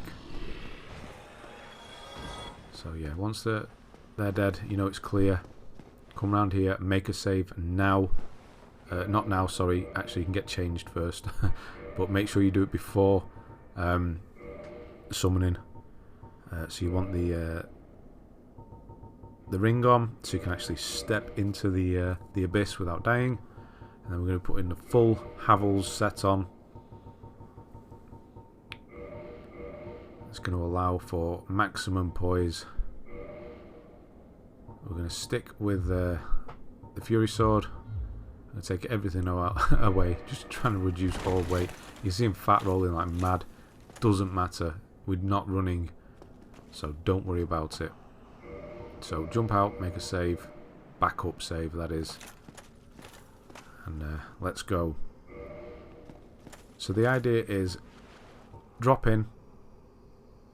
Run towards the first king, get behind it, pop power within, and then double hand and just go for it. Not much of a plan, but it works. If you think you can dodge the king's attacks, they are fairly simple to dodge, but I can't just say dodge the attacks because they're not the easiest because of the whole depth perception. There isn't really any. You can't really tell when they're coming for you properly. But if you think you can, that is a way to go as well. So don't feel like you need to do this way with the whole Havel's armor and everything. But yeah, I'm going to run all the way down. I want to make sure the witch follows me. So when you get near the bottom, just wait for her to catch up. And then make sure she comes with you. And here we go. So once you've done this bit, this fight, just know the rest of the game is easy. It really is. This is the hardest part coming up. So spin it round, and as soon as he appears, run for him. Stay back off that one, and yeah, it doesn't go all the way, so it's not too bad. Try and dodge if you can. It's a bit more difficult because obviously we're Havel now. And yeah, that's it. Double hand and go in. And then only heal when you think you're going to die. And just go and keep going, keep going. Even when it's sort of disappearing, you can still be doing damage. You might be out of stamina by that point anyway. Yeah, so when you're close, the attacks that they do don't actually hurt that much. This is the thing. They would knock you back if you had lesser armour on, but because we're wearing Havels, it doesn't. So another option is to switch to Pyromancy if you're out of stamina. I think I'm going to do that for the last one. So you see how quickly they're actually going down. This is power within doing work. You see how ahead I am? I'm having to actually wait for the third one to appear. There we go. So the reason I didn't use Havel's armour in the previous one is we definitely didn't have enough endurance. Definitely would not have worked.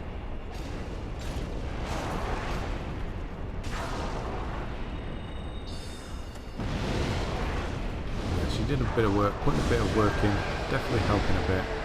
Oh, this is very close. That's annoying. So I tried on that last Pyromancy there. Unfortunately not. So we're going to have to wait for that fourth one to appear. Yeah, running towards them with Havels on is taking a lot of stamina, but it's worth getting close and behind as quickly as possible. That's how they do the least damage. The magic is the stuff we need to watch out for. That was a hell of an attack. An attack by fucking Gwyn. So yeah, they are done. That is the hardest part of this playthrough. So once you've done that, we're done.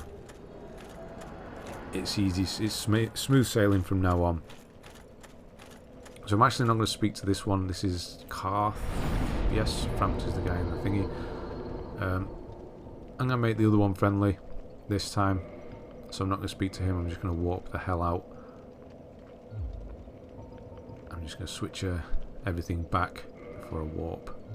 Is it before? Yeah, I do. Before. I think you can actually take the Covenant of Artorias off now and you'll still be alright. See, I've got two of them, so just whichever, the one that's least damaged, I suppose. Not that there's that much damage to them.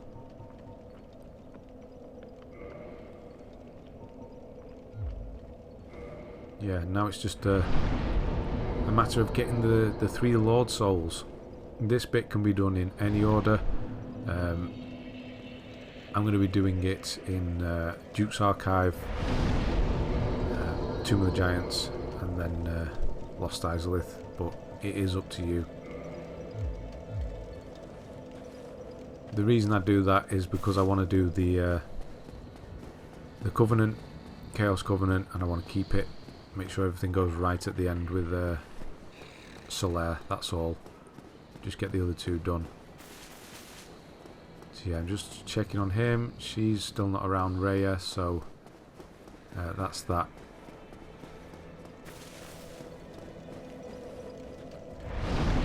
So what I'm going to do here. Oh, I was yeah, I'm going to jump out and make a save at this point, I think. So I'm just going to do a cheeky save, and then I'm going to unplace the Lordvessel. Yeah. So what I was trying to do, yeah, is it'll wake Framped up. It is Framped, isn't it, this one? If he was sleeping, and then he'll take you down. You can always drop down next to him, but I just wanted to make sure he was actually still friendly. I haven't spoken to the other one. So now it's a case of warping to Anor Londo, and yes, the Firekeeper will be hostile here. So kill them for an easy 5 humanity. It will be a Firekeeper soul, obviously, but yeah, use it and you'll get 5 humanity. Yeah, if she buffs the sword, then she's pretty much dead at that point. And there we go. So just over an hour left. I hope you don't mind this being such a long video, but I thought it'd be pretty cool to have a full playthrough of Dark Souls on my channel, and that's what this is.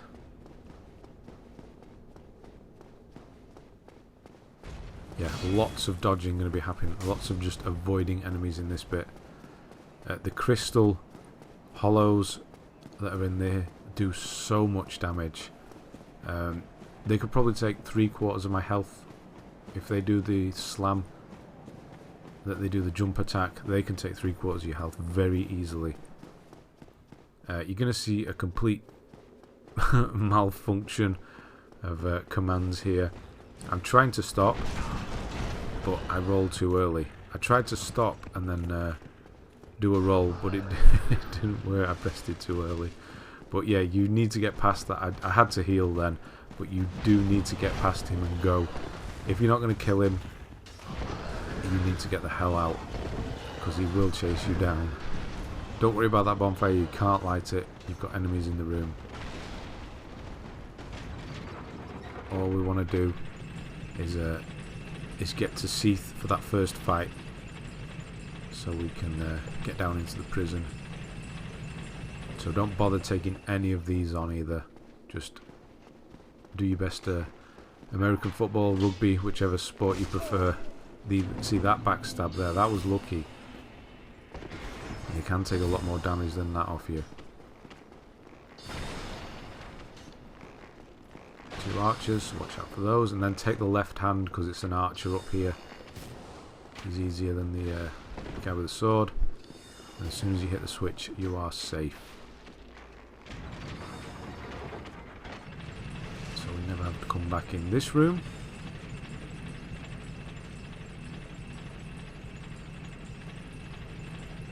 At the top of here in this narrow corridor is that I still don't know who it is. I feel like it should be a named character because they have a very distinct armor set on, and it's the only enemy of that type. If I were to look up, I'd probably find out who it was, but make short work of them here.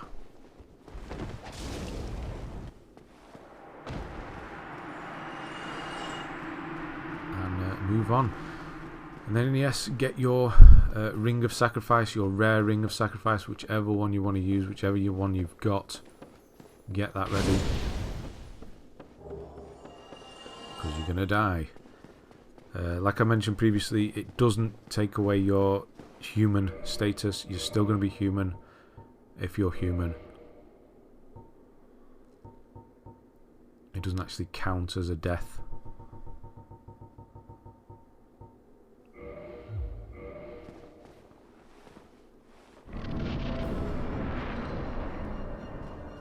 So yeah, walk towards him a bit, and then when you want, which move are we wanting?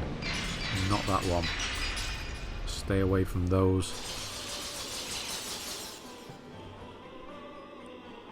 Last thing you want is being cursed.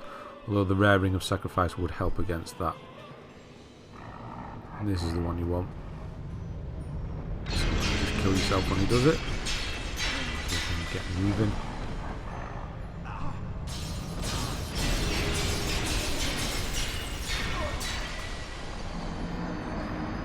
The ring will do its job, and we'll be down in the prison with that god-awful noise.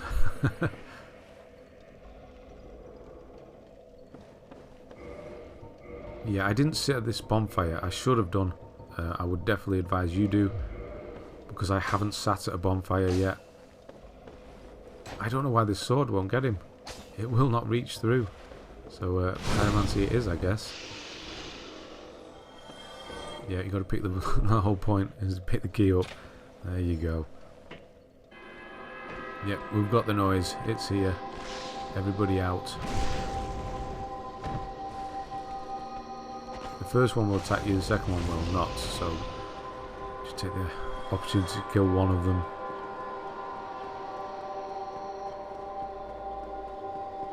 Unfortunately, we have to go all the way down here to go and get the key for the door at the top.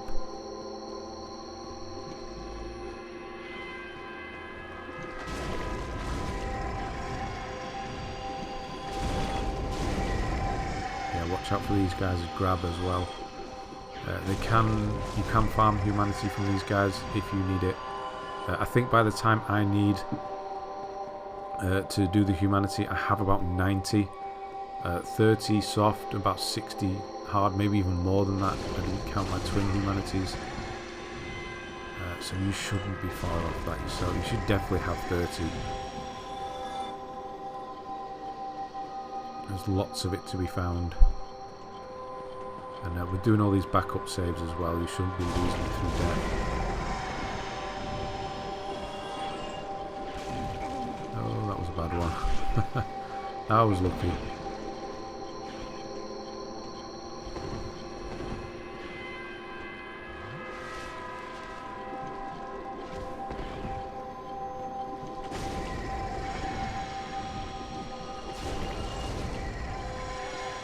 Yeah, that's why I always prefer a quicker build like this. This is kind of a medium, does a bit of everything quite well, whereas the strong builds, the strength builds, I don't like it. The whole slow movement, if I want to get out of there, I can still get out of there because my sword attack is pretty quick, pyromancies are pretty quick. I'd hate to be stuck in those animations all the time.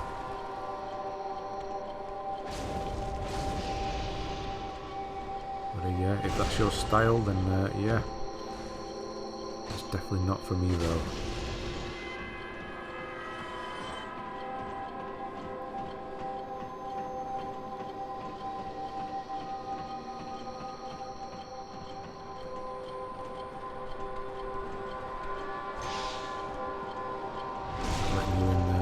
Enjoy that noise there. I'll just be quiet for a moment so we can soak it in. Right, that's enough, let's turn it off.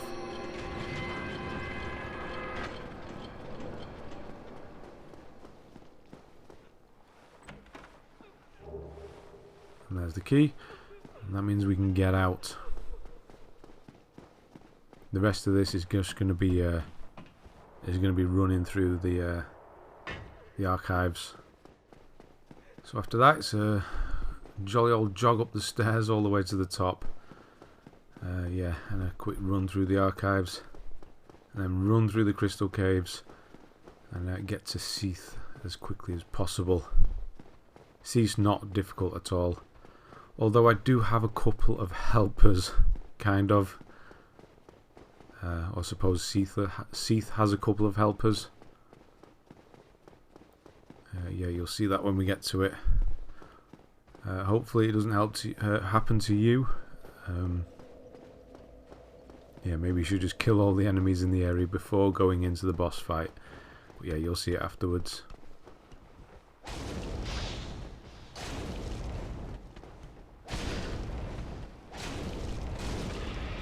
Oh, he was taking a while.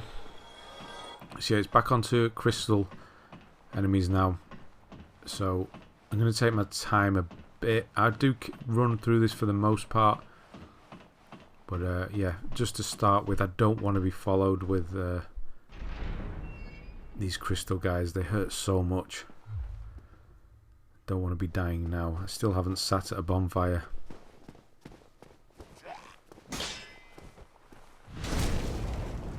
Luckily, one backstab is enough still, so we can get rid of them pretty quickly. They are the very definition of a glass cannon. Really weak, but they can hurt if they make contact.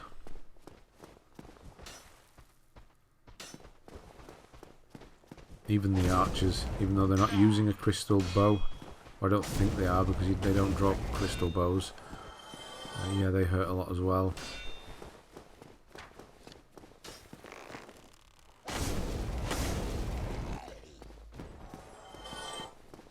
I was hoping for another Channeler's Trident at this point here, but we didn't get so lucky.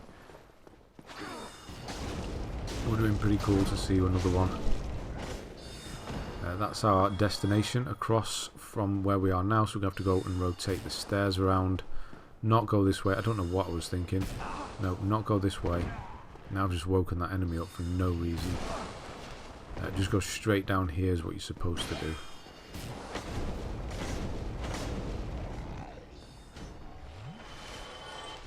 That was just dangerous and stupid. Yes, so go through here. Use the stairs. And then go into the other room and drop onto the stairs. And that's all we need to do.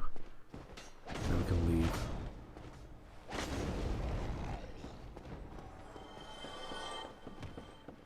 So yeah, don't even worry about him. They'll leave him behind anyway.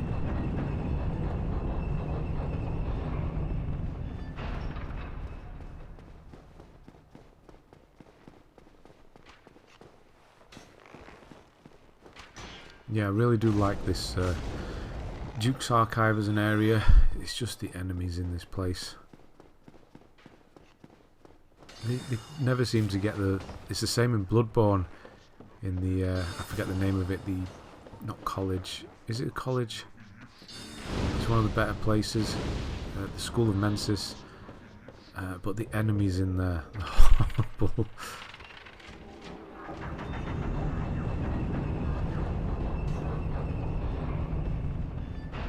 Right, so forget about him. He's teleported off.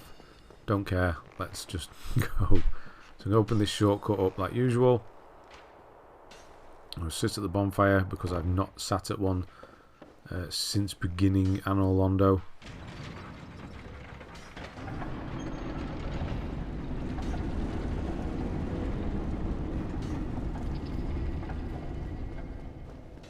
Oh, not the beginning of Anor Londo, but you know what I mean. Since we arrived back in Anor Londo. And then, yeah, we're free to just go now. Go straight to Seath. Obviously there's chests and all that in here. Feel free to go through them. I don't need anything. I know I'm good for the end of the game now. If I can get past the Four Kings, if you can get past the Four Kings, you can get past anything. The only one that might cause a little trouble is if you go for the shortcut, and you have to fight the Demon Centipede again. But we're going to have a summon to help us. Good old Solaire will be there. Hopefully you get better luck than I do. Solaire kind of dies pretty quickly. Not because of the difficulty, but because of the Centipede not coming onto the land quick enough. And he just kind of runs around in the lava for a bit. So, not the best. Let's go and grab this humanity up here. Another one that can be kind of troublesome if you don't get rid of the skeletons quickly enough is Gravelord Nito. But we do have that fully upgraded divine weapon from the previous video. So that's going to get rid of the skeletons. And that's the main thing. Once the skeletons are gone, Nito's alright on his own. So same thing here as I did in the first time we were here. I'm going to get this guy's attention. Trying to get him to come up here. Yeah, my bow's gone. I turned it into it. There we go. Yeah, you turned it into a Darkmoon Bow. I was looking for a +10. Wondering where it had gone. So any arrows will do. We're just trying to get his attention. Yeah, because you don't want to get onto that platform with this golden golem. There is a chance you could run past it and everything will be fine. But there is also a massive chance he will hit you, and even if you shield it, you'll go flying off the edge. It's just not worth it. Take that little bit of extra time to get him over here. He doesn't get stuck this time because I think he does a leap or a move. Yeah, that move, because it's sort of double, it pushes him through. So he's actually up here this time. Oh, that was bad timing. I was hoping it would stagger him. not so lucky.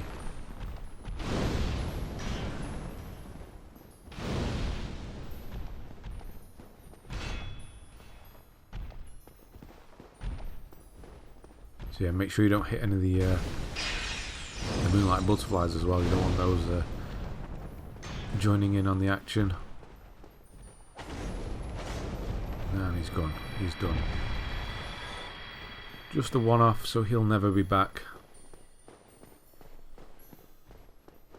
And then remember, this thing is slippy, so stay on the sort of white edge. Otherwise you'll just slip off. Or there's the chance you will. And then yeah, forget about the blue slab. Forget about the crystal lizards. Just go. You can see me doing it quite carefully here. I can't see that. There it is. I can see it now. That point sticking out. I couldn't see it properly. So yeah, be careful across there. If you are online when you're playing this, then you'll see little player things on the floor. Make a save here, because we're going to be running to the boss room. And having hindsight now may not be the best idea. It's okay if you're doing this after you've died. You can run down here. The fog will stop the enemies coming in. But if you're not quick enough here now, then you're going to get some helpers with the Seath fight. Or not really, but yeah, there's two of them in here with me. Seath will kill them with his crystals. So you can try and kill them if you want. Just try and stay away from them. Eventually they'll die. But once he starts summoning a lot of crystals, then they'll die anyway, very quickly actually. There we go.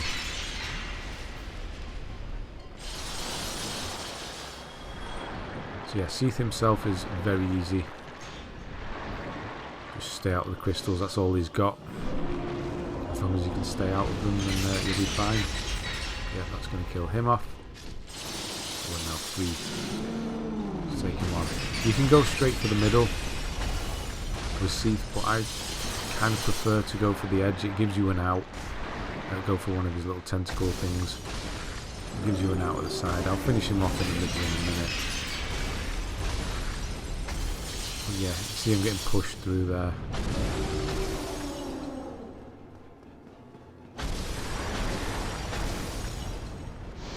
It's mine this time. Just let me do what I want.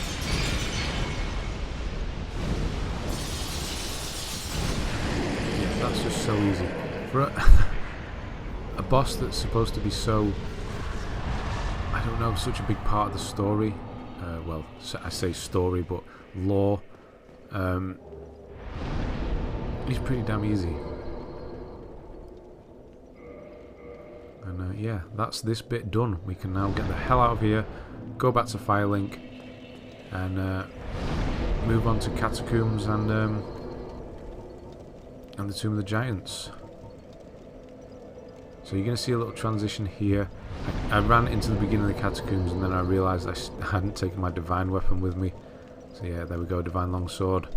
Not the best, but it'll do. It's 4-hit kill on the skeletons.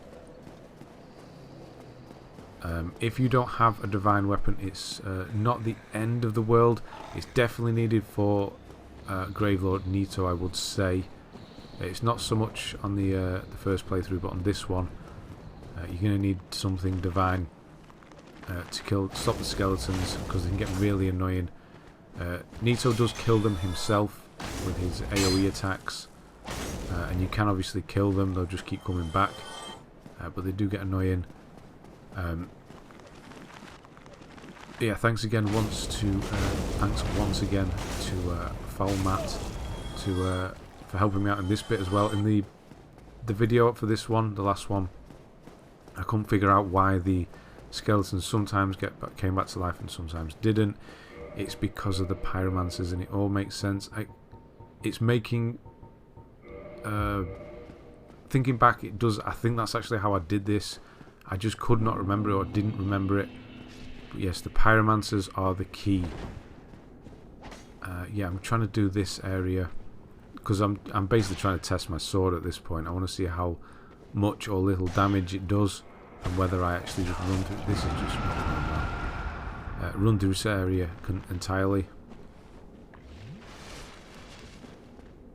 But yeah, those heads.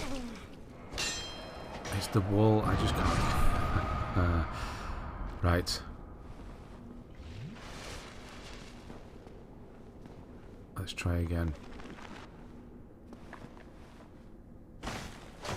Yes, Folmat, he pointed out about the pyromancers, so thanks for that. He's helped on a few of the videos actually. Little tips here and there.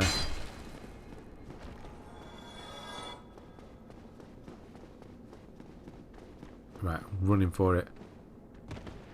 So yeah, if you know where the pyromancers are, obviously I'm going to show you where they are. You can just go head for them, kill them, and then the skeletons, no, can't get through. The skeletons, you can kill them. So this is the one for the beginning. So if you kill him, those skeletons out there will, then you can kill them with normal weapons or pyromancy.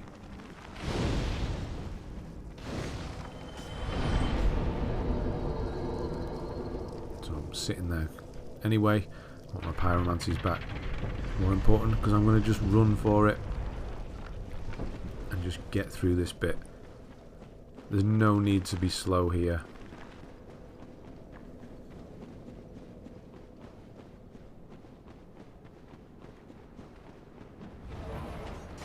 So yeah, a divine weapon is not needed for this this first bit, as you can run for the vast majority. I was just checking whether you could actually drop off here.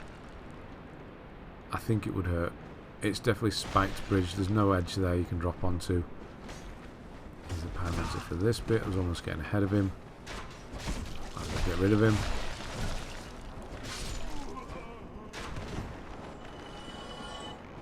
Yeah, I'm just running on.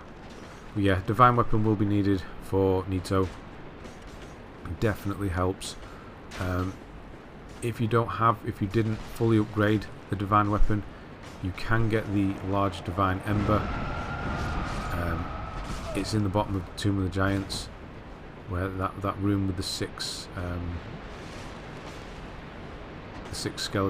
large skeletons are. I'm not going to go there myself. But yeah, go into my previous video with not the one before this, but the one where I'm in the Tomb of the Giants, and look in the description, you'll see where it is there.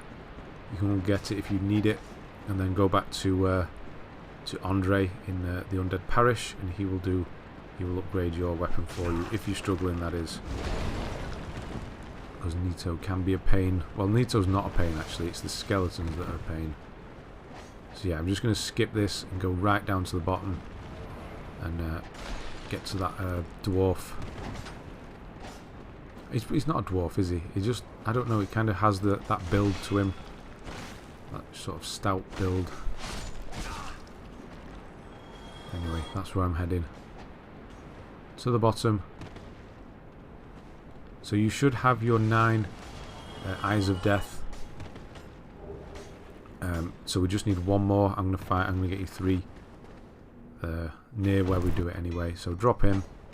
Unfortunately, you can't use the bonfire while these guys are here. Usually there's not many skeletons, but they just keep pouring in. And because I didn't kill their pyromancer, they will come back to life.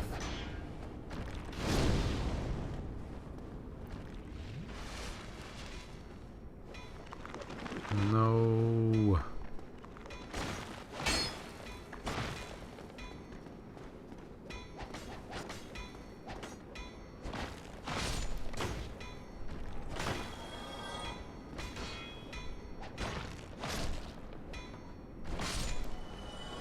Done. Whew. So yeah, sit at this one. And then I'm going to die now. I've not died for quite a while. It's stupid. I just had that mentality in my head now. Can I just run through this part? And the answer is no. I know this room is full of bone wheels, but I just thought I'll just go for it and see where we get. There. That's it. They are all ready for me there, so yeah, don't do that. Kill them. I'm going to have to do it. Luckily my souls are at the beginning here. 24 humanity, that would have been bad. That's what the backup saves are for. Yeah, just get them all to come in here and roll around.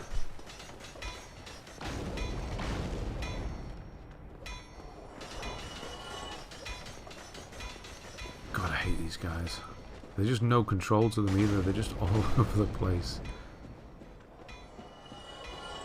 Yeah, I wanted the shield. It's a pretty cool looking shield, so I'm not going to use it. But wanted one. There's one more here. You. And then we're going left. The boss and the way out is to the right. But we're going to go to the left and we're going to go and see Gravelord and Nito before the boss fight. I'm going to do the Covenant thing. And offer him the Eyes of Death. And get the final miracle of the game. I have no idea where he came from. I don't remember him in New Game Plus. I do not remember where he came from. He definitely took me by surprise. So yes, be aware there is a Black Knight somewhere down there. He must have been in the dark. I don't remember. He wasn't in the first playthrough. So yeah, seeing him got me a little rattled because I was not expecting to see him. Yeah, so watch out for that patch on the floor as well. That's our way out. It's not the worst thing in the world. If you fall through it, you'll just have to come back round. But the Black Knight's there, so you kind of don't want to. Yeah, so if you've got 10 Eyes of Death, then you can get straight into this this casket here. Don't bother fighting this Titanite demon. You can just jump straight into this casket here on the left. Don't bother with this guy. He's not the easiest of fights on this difficulty. It's still fairly simple. We've done many of these by now, but they can catch you unaware. It will end you. So yeah, if you've got 10, don't bother with this. There's a screen tearing again. I do not know why it was doing that. I do apologise.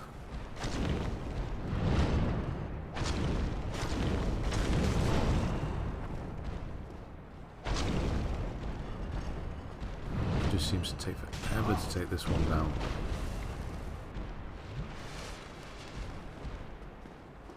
Yeah, left hand side is never good on any enemy. That's where the weapon is.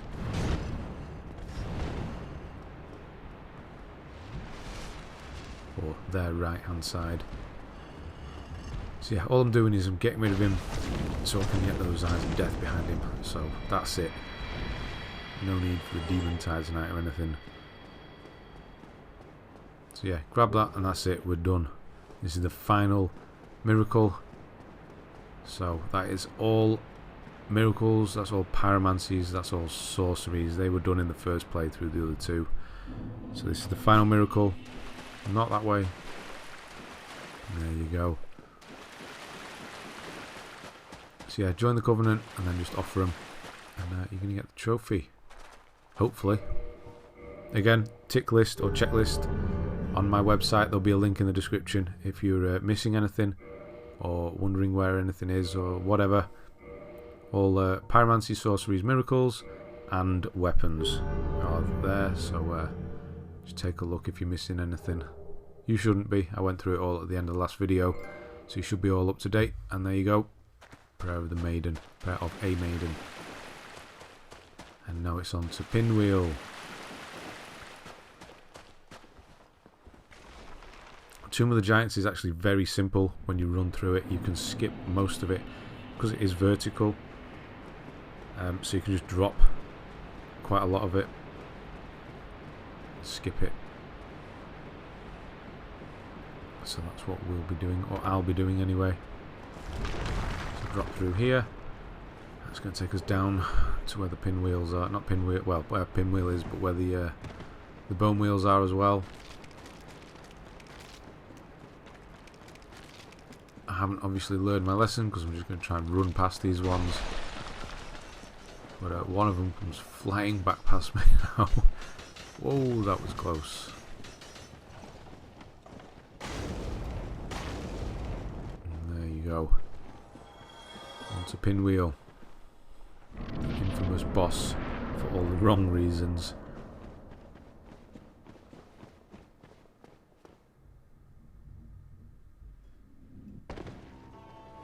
I don't know if you can hear that in the background, but we've got thunder and lightning here today, apparently. Not very often we get that here.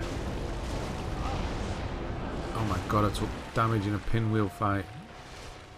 I don't even know where from. That's embarrassing.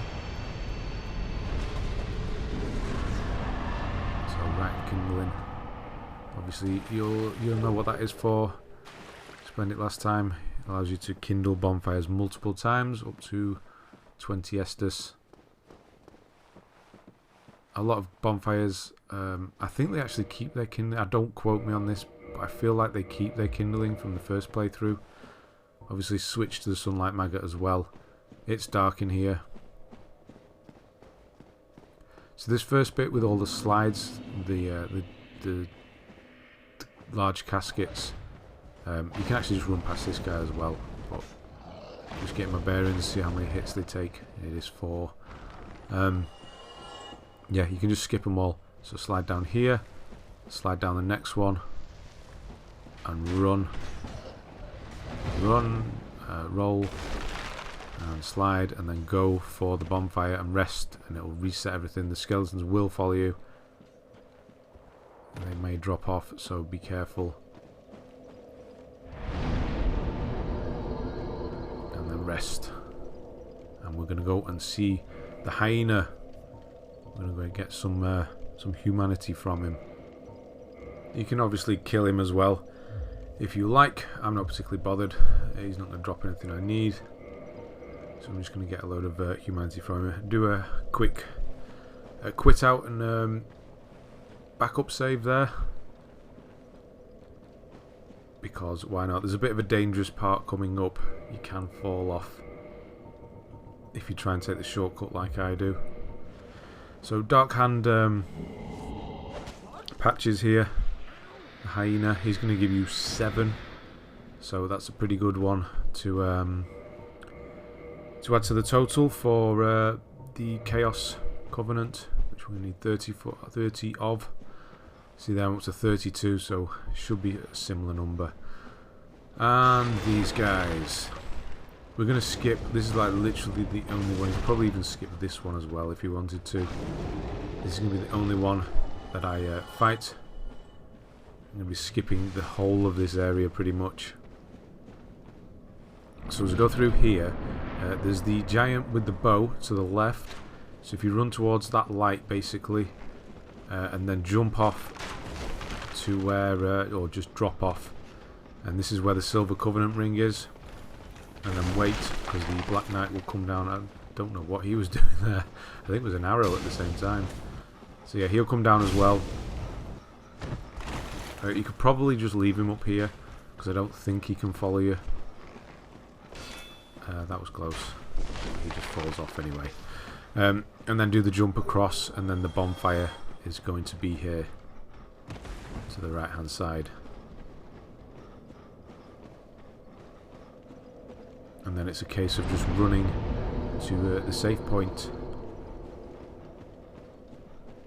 So I haven't done another backup there. I'm going to do one just before I go through the fog into Gravelord's fight. So yeah, just keep an eye on the... Go down the slope and then stick to the right. Down the next slope, curve round to the left, and then drop down the hole. And you're done. That's Tomb of Giants done.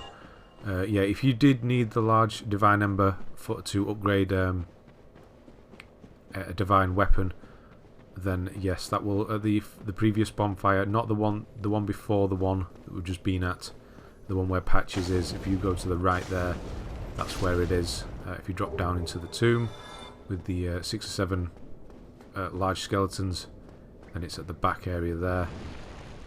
But yeah, hopefully you've got it up to plus 10 as well. I did mention that we'll be doing it for the skeletons again. This area you can just completely run through. That's what we'll do. And then again, same here with the pinwheels, you can just run past them. Just kind of wait for the fireballs have your shield up and you'll be fine.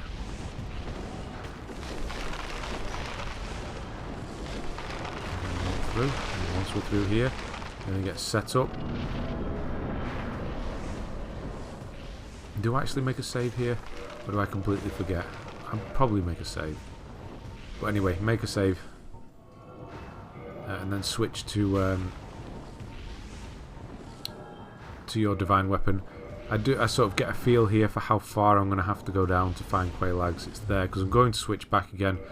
In the first playthrough you could defeat Gravelord with just your pyromancies. You're not going to be able to do that this time. Now this is not the cleanest of Gravelord's fights. I'll be first to admit that. He will do that sort of floor attack a lot more. He will. You'll see him screaming, and when he does, then obviously start rolling. Yeah, so just try and get rid of these as quickly as possible. He's guarding, so that's no good. There we go. The backstab, I could hear the scream, so I went for the backstab then because I knew I'd get the invincibility. And that, yeah, this guy's stuck, so you kind of have to try and get him out. So this is the most stupid thing I've done in this whole series. I thought the move had finished, so I walked towards it and walked straight into the grab. Yeah, don't do that. That was ridiculously close. If I even had a little bit of health missing, that would have been game over. So I'll take a double sip for that one. He's going to do a stupid move. So that's going to give me time to finish him off. And I don't have to worry about the skeletons. So it's a case of back off. I thought this might finish me off, but I managed to get away with it. It's a case of back off and switch to the Fury Sword. And go in and veto himself.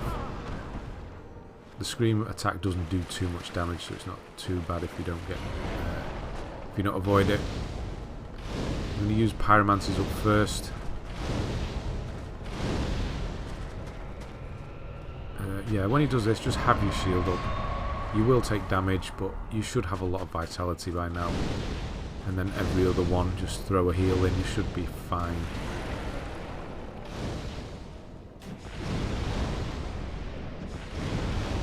So he is weak to fire, that's why I'm doing pyromancies first. Obviously a sword is as well.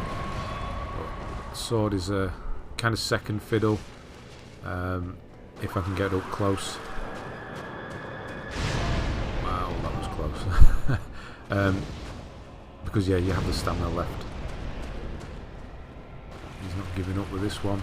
So yeah, don't forget, don't go to the right hand side, that's where the large skeletons are. I thought I might have gone too far there, so I'm just running in. I'm going to finish this off now. I'm going to double hand and just get rid of him. Only that stamina though. There we go. So not the cleanest, especially with walking into that grab. That was so stupid. But yeah. Just one more Lord Soul to go and get now. And that is the Bed of Chaos. So the next thing we're going to do is we're going to warp straight to where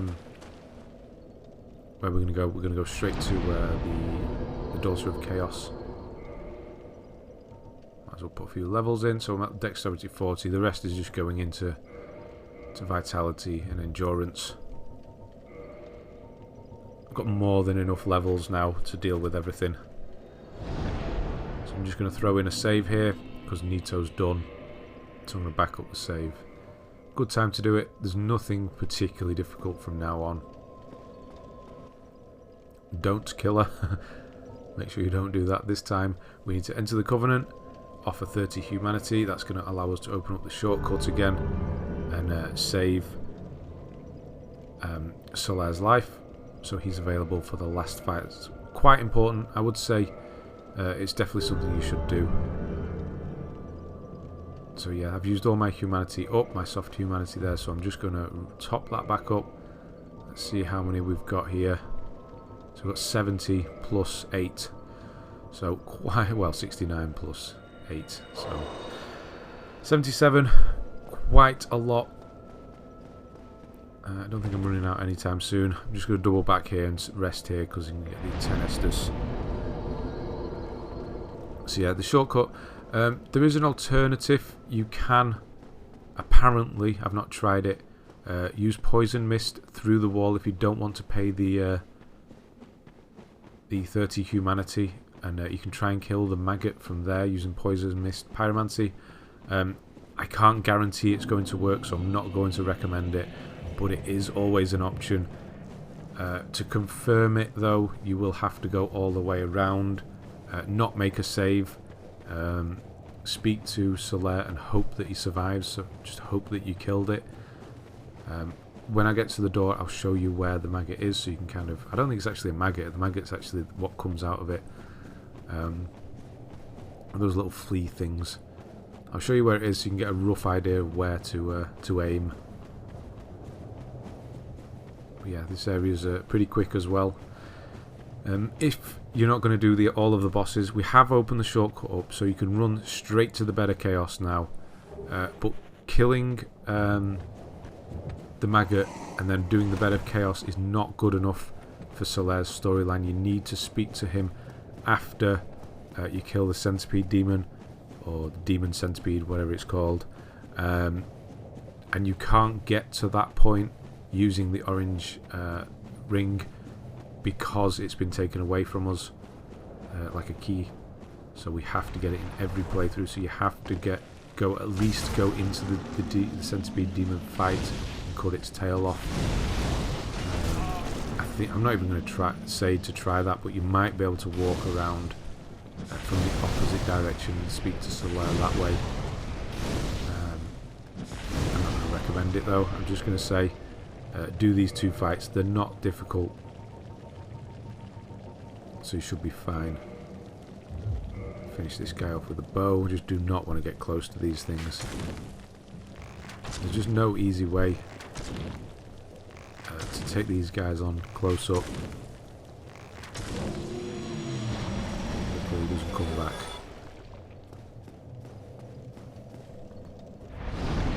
So rest here, and then I'm just going to run through everything. I'm even going to run through the Taurus demon's legs and head for that doorway.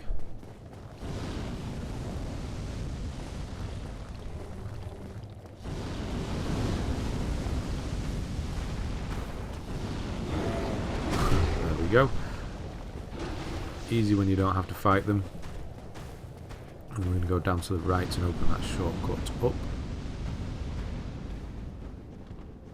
Yeah, so if you're not bothered about Solaire and you think you can take Gwyn on, if you like a parry master or something, and it's not going to bother you, then you can just open this shortcut up, go straight to the Bed of Chaos, kill the Bed of Chaos, and then go to Gwyn and kill him.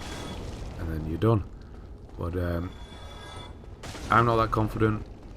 Well, I suppose we probably could kill him, but why make things more difficult? It's definitely easier to kill these two bosses. So watch out this first one at the front here.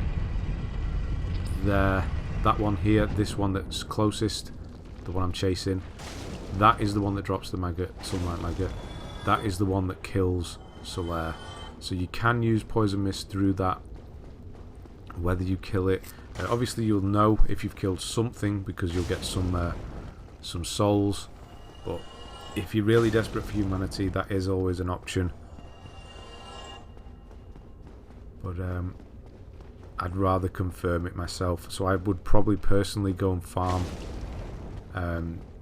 humanity. It's better to do that than get all the way around fighting all the bosses and then finding out he's dead anyway. So yeah, that's the only reason we came down here. Now we're going to go run up and take on the Demon Fire Sage. Fairly simple stuff, although he does give me a bit of a beating at the beginning here. Just my roll was well off.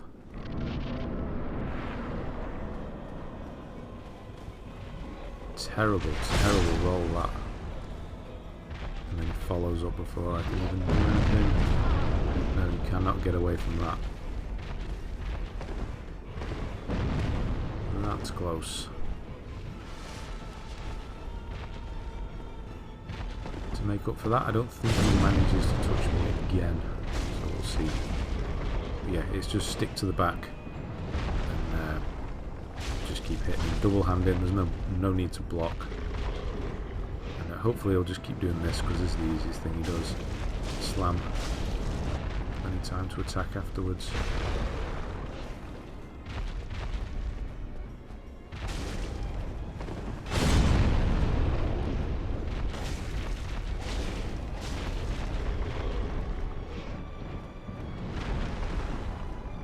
Bit lazy these guys, I think, with the design.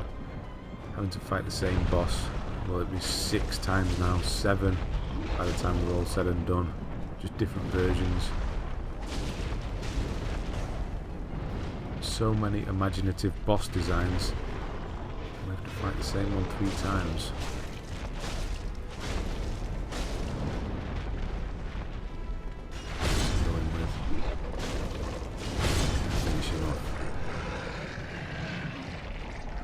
Demon Fire Sage, never have. We can add that. Sorry, we can add that to the list of bosses we never need to fight again. And now it's on to Centipede Demon. Just head straight there. Don't bother opening the shortcut up. We don't need it. Once we leave here, we're not coming back. Or if you feel better, then obviously do it. I'm not saying don't, but don't feel like you need to. You want to be in human form, because we're going to have Solaire with us.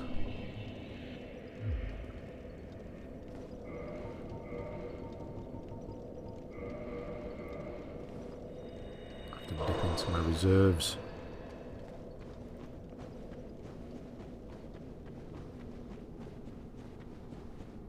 So yeah, again, this enemy, this boss, is completely immune to the weapon that we're using and our pyromancies. So switch to whatever. I could probably make a better choice than I actually do, but I'm going to switch to the plus 10 divine. I'm not too familiar with quite a few of these rare weapons. I don't, especially in the great swords and things. Plus the others aren't really leveled up, so I'm just going to stick with divine. I'm not really leveling, scaling, whatever it is with it, but it'll do. I was hoping good old Solaire would put most of the work in, but he doesn't. So yeah, make your way. I find this place the best anyway. You don't have to come here. You can try and take it on in the middle, but I find it yeah, you get most room over here. You can't get pushed in the lava. If you don't want to, you can stay at the back here. So yeah, Solaire's already down a quarter health already. And apparently blocking this thing with his shield does next to nothing. it like broke through the shield. I'm not sure what happened there. It completely went through. But the idea is you want it to get it on there. See, that time I was able to block it, so I don't know what was happening. Yeah, so when it's on land, then you're good. You can start hacking at its ankles. And that's basically your role. Solaire will do his own thing. He'll start throwing lightning at it and whatever. It's very helpful in this fight. So yeah, go for the legs, go for the tail. If you're able to cut the tail off again, it's going to give you orange charred ring, which is going to help. So it was all going extremely well here, extremely well, and then it backs off into the lava and Solaire follows it. So there is nothing I can do at this point without, I don't know, bringing death on. Then it gets grabbed. Solaire gets grabbed. So yeah, doesn't go so well. Could have gone better. I'm trying to go for the tail.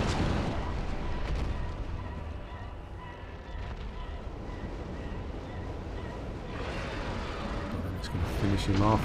No. He's gone.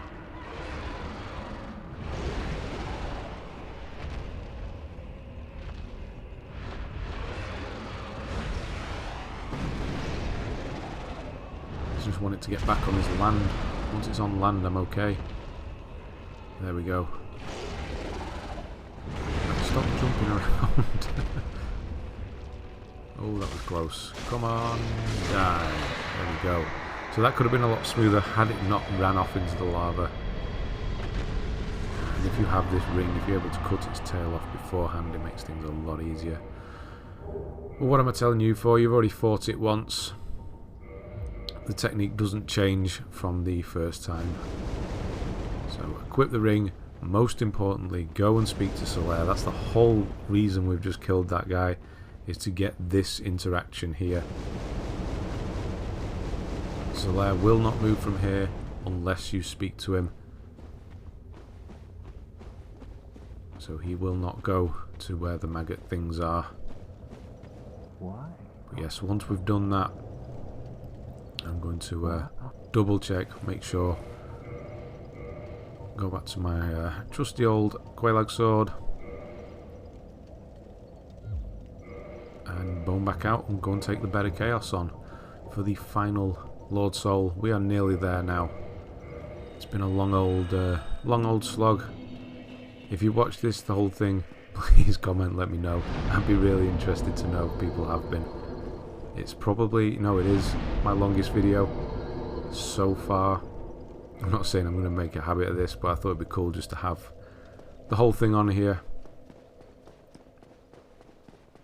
So that's what I've done. So yeah, thank you very much if you watched the whole thing.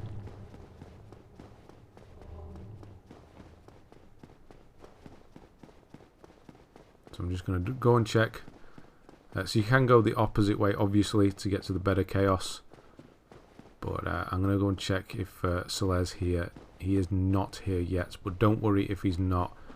Go and do the Bed of Chaos, and then he will turn up. This is a safe... Well, it's not a safer way, but it's a less lava-filled way to get to the Bed of Chaos.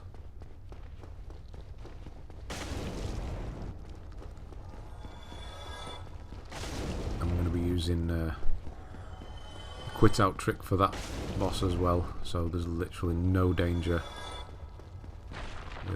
with it. Don't need to kill all these, as long as that sunlight one was dead. As long as you killed them all the first time you came here, made sure, then you'd be fine. Nope, didn't get it. So yeah, this bridge, I didn't come over here in the first playthrough, but this is pretty much it. Shortcut to the Bed of Chaos. This guy is a lightning one, lightning Titanite demon. Once you hear the crackle of his lightning, just keep doing like an S run, and he'll miss.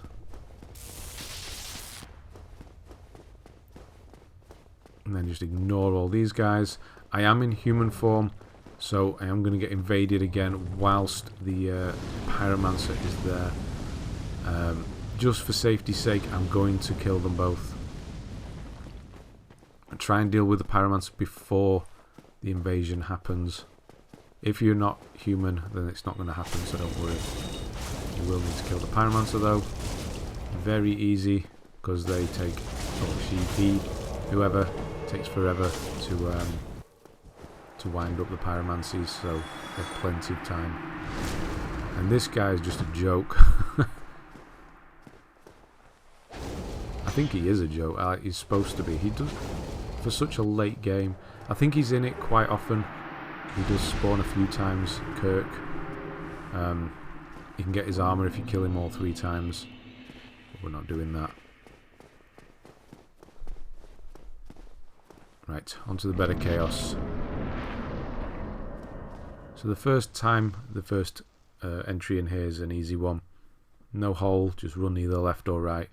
I prefer right, for left, sorry. No reason. No reason whatsoever. Either one will do.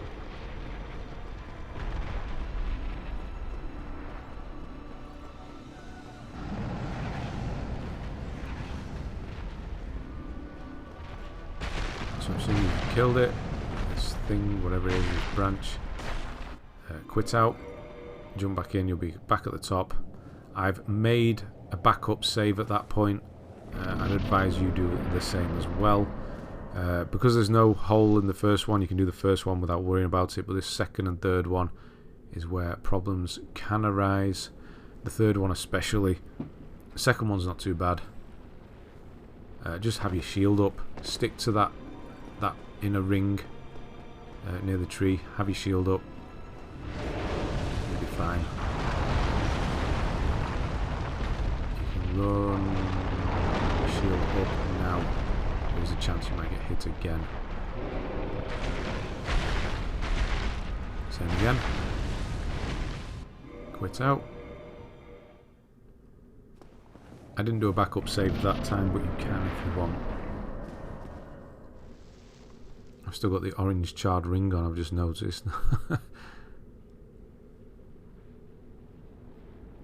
doesn't really help with stamina now, does it? Yeah, and I like to stick to the right hand side here because that's where we'll be jumping down. So again, shield up, it's going to swipe from right, and then quick left, and slam as well. So it didn't do the left, it did the slam. Must have been because I was closer, but yeah, just drop off where it's sort of pointing a bit, you'll be fine. Through these, kill it, but do not use the bonfire. Because I haven't opened up the shortcut, I would have to go all the way around to get back and check on Solaire. So I'm just going to Homeward Bone back out of here. It's going to take us to that bonfire near the Centipede Demon. And we're going to go and speak to Solaire for the final time. Make sure he's okay. If he is, we are good to go.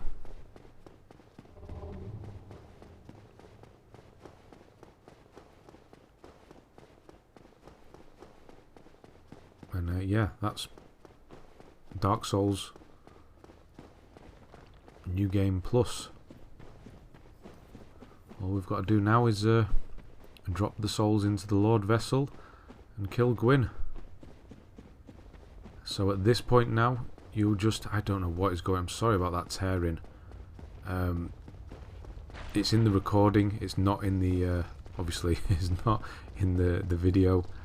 After it's been encoded, it's in the recording, so unfortunately I can't do anything about it. Maybe it's because it's a longer recording, although I did chop it up, so it's not really. So yeah, I do apologise. Anyway, speak to Solaire, make sure he's okay, he doesn't try and kill you. If he doesn't, he's okay. Bone back, and then walk to Firelink.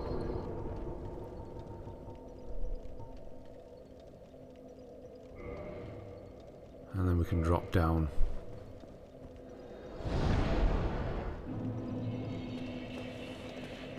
So do any last minute whatever you want now.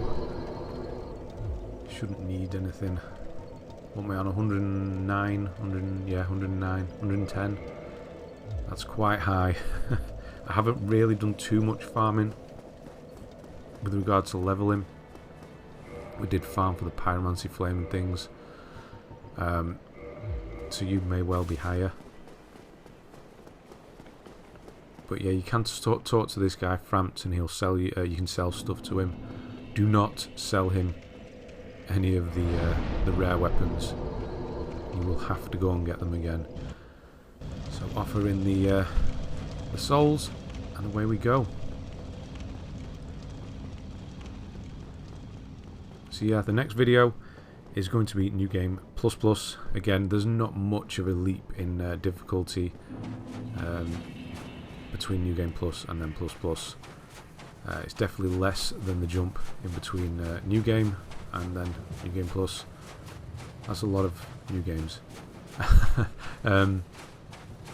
Yeah, so you shouldn't notice much. I will be doing a video. Like I said, this is a Let's Platinum. I show you absolutely everything you need to do and everything I have done. So it's there for anybody who wants to watch it. Essentially all we need to do, literally all we need to do, is kill Seath and then get to Anor Londo. Speak to the giant, get him to craft the shield with Seath's soul, and then the sword with Gwyn's soul. Make sure you get those two right. So you want the Shield of Artorias, and then the I think it's the Great Lord sword, something like that. Don't get them mixed up. Make sure you get the Shield of Artorias. We've done the two Swords of Artorias, the Great Swords. So it will give you the option, so you can get it wrong. Just make sure you don't. You will need a whole other playthrough. And I don't particularly relish the fact you would have to do 4 Kings on New Game Plus. That would not be fun. Or if you have a save from the end of this playthrough, start again. It's just not worth it.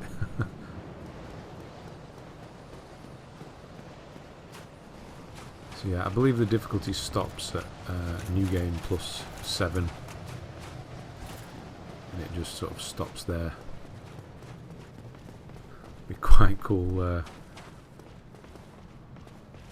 to see how that difficulty is, but I really do not have the time to get to it. So here's Solaire. We know we've done everything right. His sign is here, so we are good to go.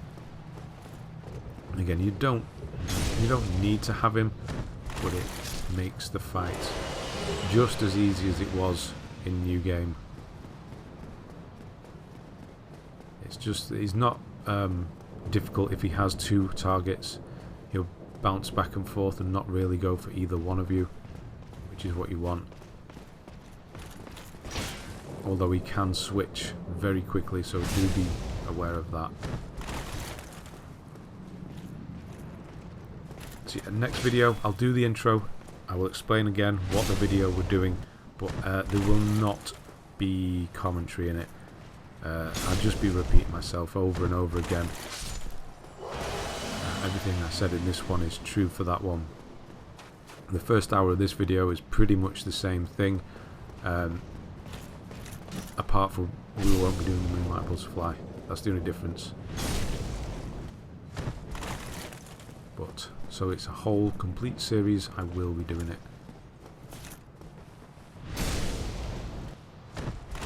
Right, so it's him down. Let's go and get Solaire. And of course, do a backup save at this point. And then maybe stash this one away, just in case you mess up with the rare weapons in the next playthrough. So you see me jump out here, jump back in, and off we go.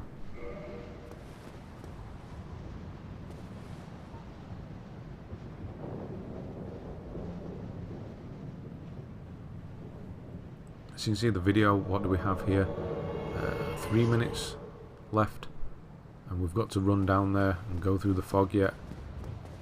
It's not a very long fight at all. Plus I leave the ending on. Oh, that's another thing as well. Make sure you do the opposite ending to what you did first time. So if you did the bad ending and walked out, make sure you light the bonfire. That's what I'm going to do this time. If you lit the bonfire first time, make sure you walk out.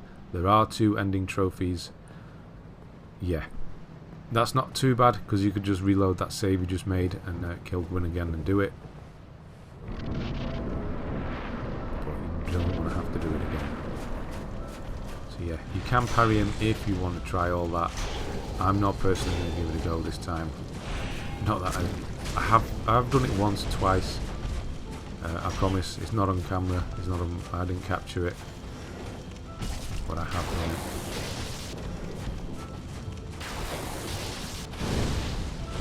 But yeah, it's just a case of watch what he's doing. He can change on you very quickly.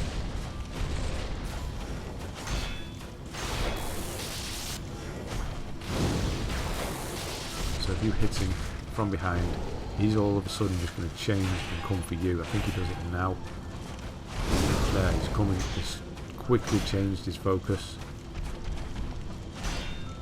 He's going to get me down. It's this one here. I'm trying to heal. I thought it was clear of his combo. That was ridiculously stupid of me.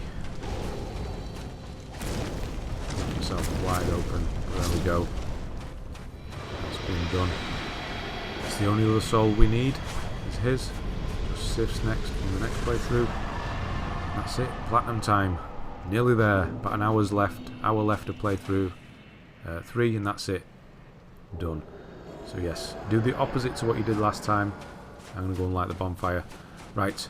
Thanks very much for watching. Please let me know if you watched this whole thing. And I'll see you on the next one.